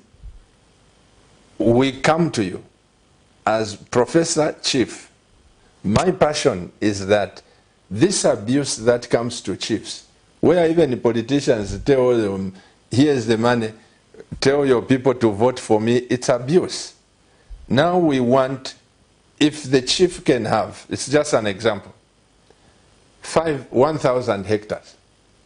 We say, okay, your Royal Highness, 500, we'll develop it for you. Your money will be going to your chiefdom. But this 500, let's look at the community, the people in your chiefdom. Let's come together, like you said, as a cooperative, so that they are working there and getting the money. All of us can benefit. Land is vast, Professor. This is what we are working on with my team now. You know, we came up with that. It's not about Pastor Chiluba having money. they say, oh, Pastor Chiluba has bought a Bentley. I think, you know, me, I just think it's not about a Bentley. Who have you helped? There are so many people in the villages, intelligent children, Professor, but their parents can't help them. And I come from a background where if my mother and my father had been in a place to help me, I could have been a medical doctor. That's what I wanted. Probably I could have been a scientist like yourself. But my parents were not able. And because of that, that's the pain that now has come at national level. I don't want to see people suffering, reducing them, begging for money. I think we can eliminate this.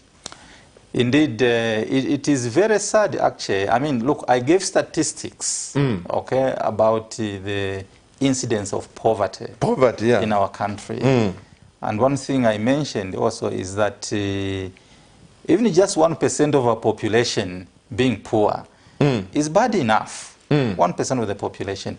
But look, we are talking of 60%, really. You know, we are not fair to ourselves. We are not being fair. You know, we can invest properly. You know, let's not trivialize agriculture. I think we, as I mentioned earlier, it's the most abused sector, where probably everybody thinks anyone and everyone can do it. It doesn't work like that because people have different passions.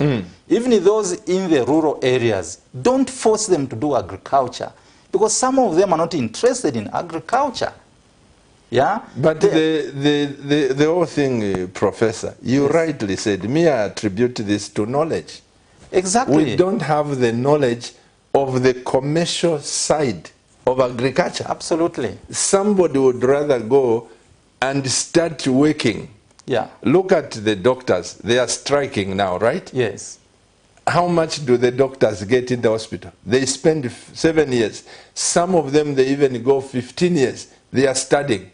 At the end of the day, none of these doctors get more than 200,000 as a salary. None of them. But with all the knowledge, if they had the knowledge, they go into agriculture. They can make that 200,000 easy. If they had the knowledge, they have the skill and the passion you talked about, the attitude. Yes. These doctors can go far. But I'm not saying that they should quit. Because once in a while, after you work, you get tired and you are sick. You need the same doctors. But I'm just saying, Professor, that if all of us can be close to you, you tell me, look at how many Tongas have cows in southern province. That's a hub. But you find one cow producing 3 liters. When you are saying one cow can produce 50 liters. Exactly. Where is the 47? These are the issues that we must deal with. Absolutely. And it is possible. This is why we need you, Professor. It is possible, and we must invest properly in there. Let's pick up some text messages. You know, my heart is burning, Professor, because you people are overloading me. And when I see this, I say, why are the Zambians looking for jobs instead of looking for the land? Get the knowledge, get the skill, have the attitude. Zambia will watch me, Professor. Right. I'm telling you. Amen. I keep on saying this. And I've said to the church members that I want history to be written about this church. Yes. I don't want any of my church members to go without land. Right. Without what? I'm saying let's rewrite our history. You know, I'm not stealing. Nobody will come and say, Pastor Chiluba has left the flock. He's now just dealing with mangoes and honey. But I'm responsible. I'm feeding you with the word of God. Right. You know? Give us some text messages, Mr. Director. Let's have some people who have said something. We read them. Professor, this is awesome. Good evening. Professor, what kind of soil would you recommend someone who wants to start banana plantation? Mashikolo. Samuel. I think on this one, Professor, you can say that, but the Director of Agriculture, he gave this information is with the Minister of Agriculture. Yeah, well, it's a good question. Okay, first of all, Samuel, I'm not a soil scientist or an agronomist, so I may not give an appropriate answer. I don't want to pretend. You know, agriculture, you know, the science of agriculture is very wide. Very wide. Even within animal science itself, there are those who are geneticists, there are those who are physiologists like me, there are those who are nutritionists, there are those who are, you know, there are all kinds of fields, okay? So I may not be able to respond that this is the type of soil, but we have got agronomists. You can go to the Ministry of Agriculture. In colleges and universities also, we do have, you know, this is the scientific backup that I was talking about. That's right. Those who want to get serious, banana, for example, just bananas. Imagine just bananas alone. This country could become rich just out of bananas. I'm told we import about 10 to 15 million, you know, dollars worth of bananas. Just bananas or avocados or oranges. Let's pick on something that we shall be known for. Right now, in agriculture, we're not known for anything. We are just there. We are not known for anything. Professor Musongole was showing us Zambia is here. Tail end. Zambia is here. In anything, like you said, we are at the tail end in terms of agriculture. Flowers, export of flowers, we are nowhere. Yes. Cashew nuts, which our president introduced, President Kaunda, that's an international commodity. We are nowhere.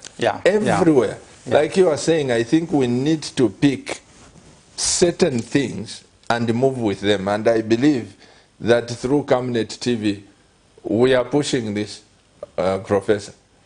Give us some agriculture department has all these soils. This is why the professor is saying he can't answer that. But go to Ministry of Agriculture, or better still, September 30th, come and listen more, because this will be something. Give us the text messages.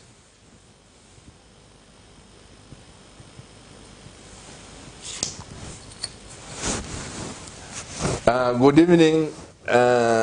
evening, Pastor and Professor. I have to be motivated to get into agriculture, and we thank you for the program that is changing our life.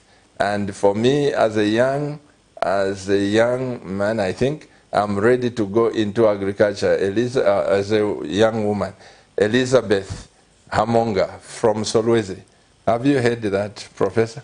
Fantastic. Give us another, It's good, you know, that people are getting motivated. That's right. Good evening, Pastor Chiluba and Professor Yamba Yamba. We have been hearing of diversification from politicians year in, year out, but nothing is changing. With big brains like you, why can't you engage the government with such brilliant ideas to eliminate the poverty levels prevailing in Zambia? This is Yobe Banda from Mondola. Yobe, we have engaged the government, and we are still engaging. This conference we had, the Director of Agriculture was there with us. Ask anybody who attended the Camnet conference. Developing Zambia, Professor, that's our theme.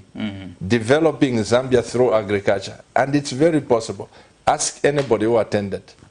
They will tell you that what he has said there, we have engaged government, and in September we are engaging government at a higher level. This is why we believe that as a nation, we need to know what we have got to learn.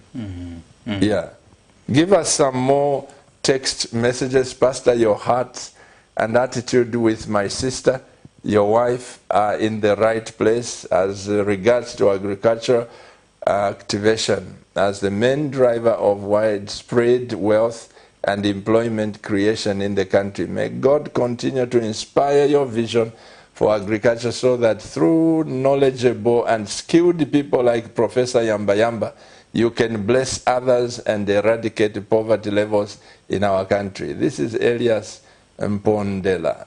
Over Elias. This is your... Yes, yes. This is your friend. That's my friend, Elias. Yeah. Thank you very much, Mr. Mpondela. Zambia needs you, Mr. Mpondela. Good evening, Pastor and Professor. Firstly, thank you for the just ended very successful conference. We were impacted with knowledge, which is giving me sleepless nights in trying to put things in place to kick start.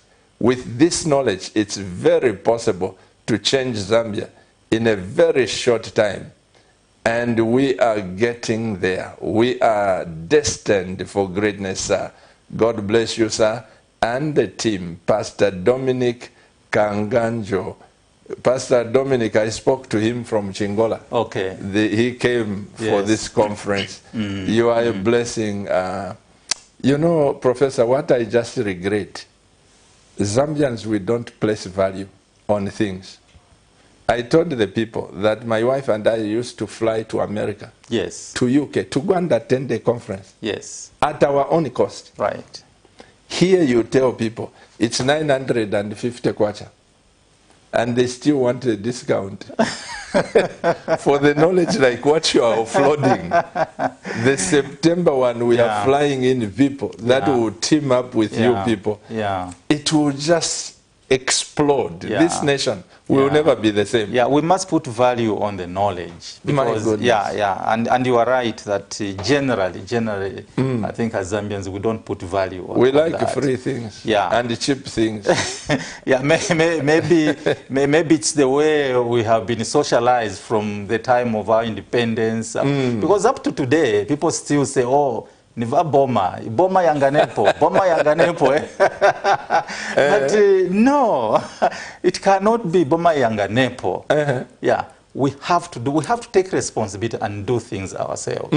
Of course, Boma has its own responsibility. That's right. Yeah, Boma has a responsibility of creating an environment. This government cannot run away from it. Create an environment where people can succeed. Absolutely. If you see 50–60% of people are poor, it means there's no environment. There's no environment.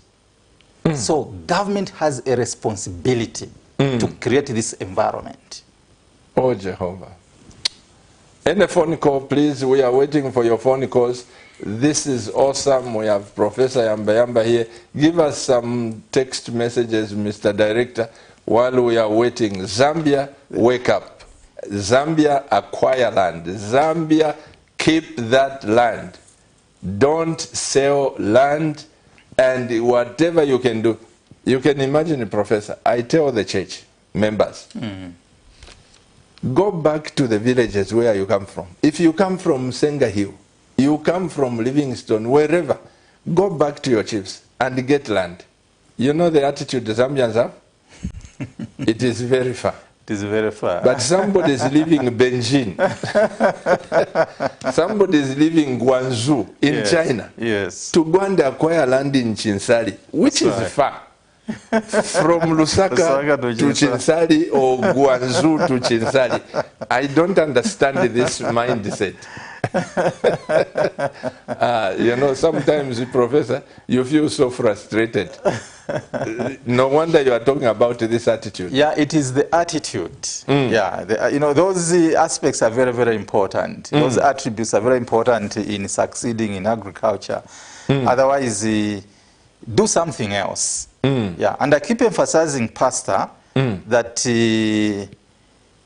people should not be forced to get into agriculture. That's the biggest mistake we shall make, is to force people.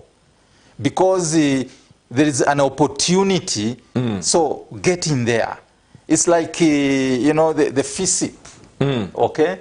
FISIP, because there's this opportunity for people to get inputs, you know, from government. So everybody wants to get in there. Not everybody has the passion for agriculture. No, I don't think so. This is why you find that some of them, after getting those inputs, what do? They squander. They sell. Yeah, Yeah. So that they get quick money, then they can do something else. So let us not force people to get into something that they don't want. Yeah. I went to this, I keep on telling this story, Professor Ambamba. It moved me. I went to, in this showground, we went to look for certain timber poles, some poles, those treated poles. Yes. I was told to go to livestock, so we went there. And then we came to the chemical section where they buy things. A lady moves from there and comes and says, young lady, and says, Pastor Chilowa, you don't know me.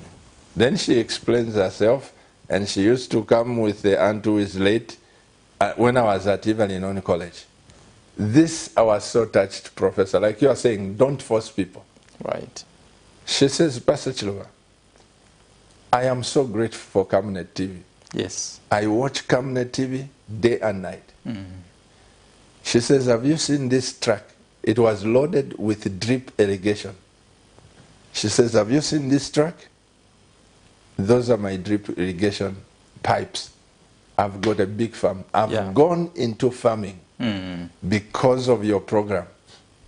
And I know I was born for greatness. And Professor, she's making money. Young lady. That is very good. That is very good. You remember I talked of irrigated land, very very minute, because we've depended so much on nature. So when there's no rainfall, then we are in Maningi trouble. Okay, and yet water is not only water in the rain season or from the river. But it is in fact, much of it is underground. We must fish it from there, from underground. So irrigation, the only thing that we must do here, okay, and I'll share something, from Israel, in the desert. Here, 20, 30, 40, 50 meters, 60 meters, plenty of water, and you can use it for irrigation.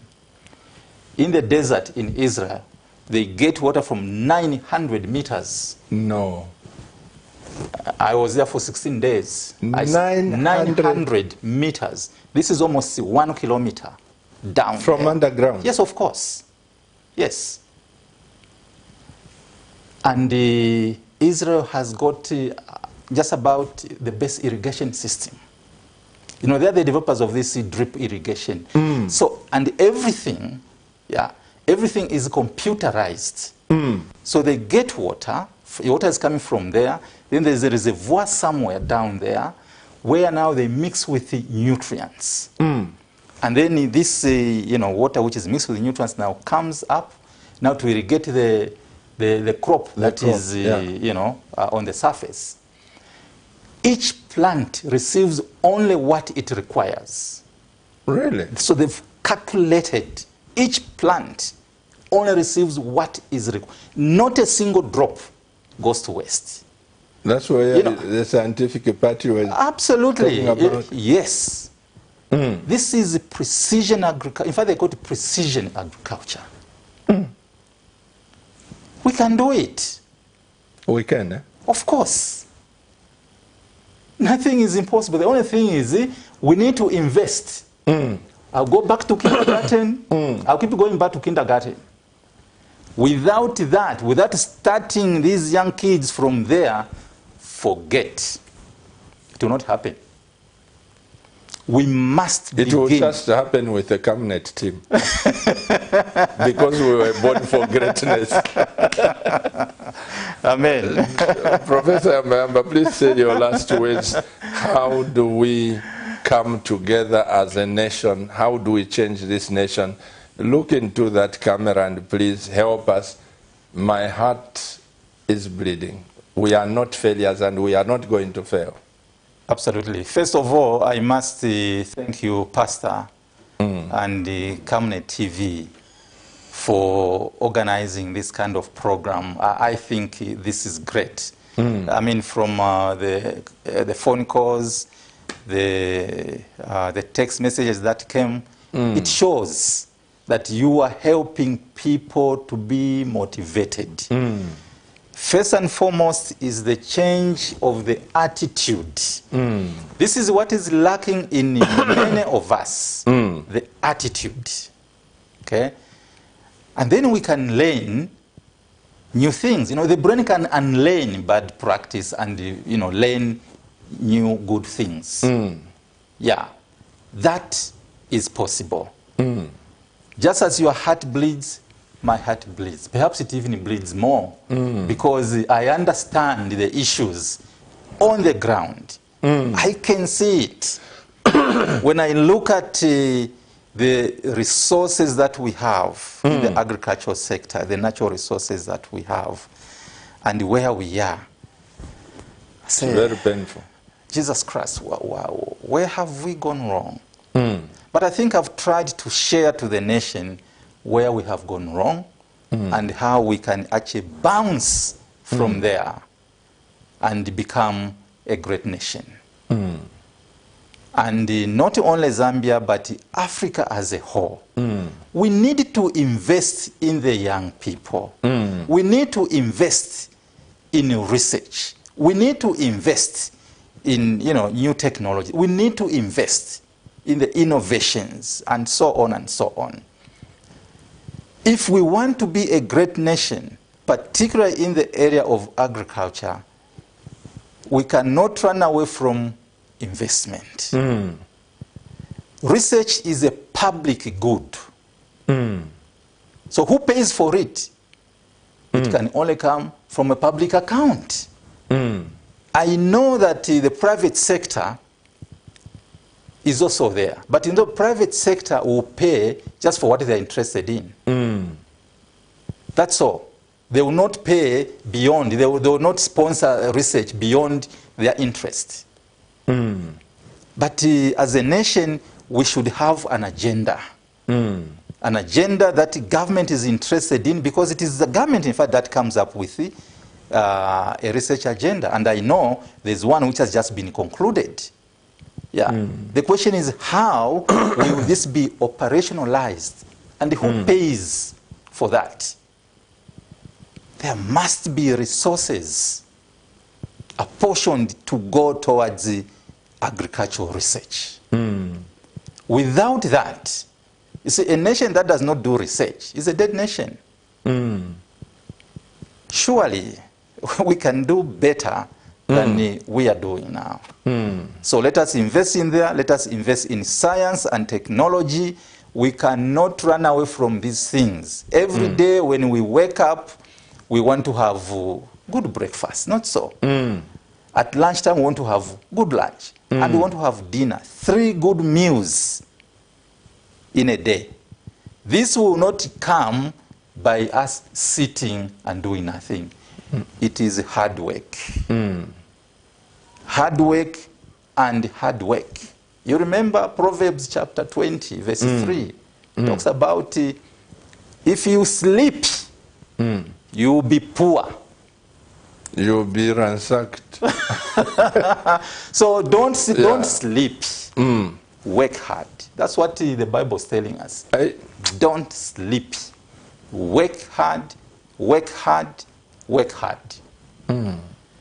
So once again, thank you for giving me this opportunity to come and share some of my thoughts to the nation. I think we can do it, and we must do it. Zambia needs you, Professor, and there's something that my wife and I are putting together. But like I said, as educated people, please throw away your fear. Nobody is after your life.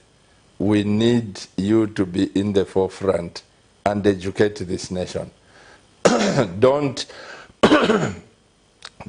let this country or any other country to be governed by cadres who have no scientific knowledge, no research methodologies, and you are just in the background at Itibakuipaya. I think that thing should come to an end. We should come in the forefront and do the work. Thank you so much, Professor, for being with us. On behalf of Pastor Victoria Chiluba, who is, of course, the CEO of this station, and on behalf of the technical team on duty tonight, on behalf of the Camnet family out there, those of you who were born for greatness, who came for the conference and who positioned yourselves on Friday and Saturday and said, Pastor, come September, we will be there. May God richly bless you. On behalf of the Healing Word Ministries International Church, that my wife and I pastor, without them, we would not be sitting in the studio. On behalf of all the Camnet TV viewers, may the Lord bless you and keep you. Get your land, and when you get your land, don't sell it. When you get your land, develop the good attitude and passion Professor has talked about it. Let me tell you something. We will make it. Zambia will never be the same again economically. And keep watching Camnet TV, because Camnet TV is not just another channel. We'll see you some other time. Bye-bye.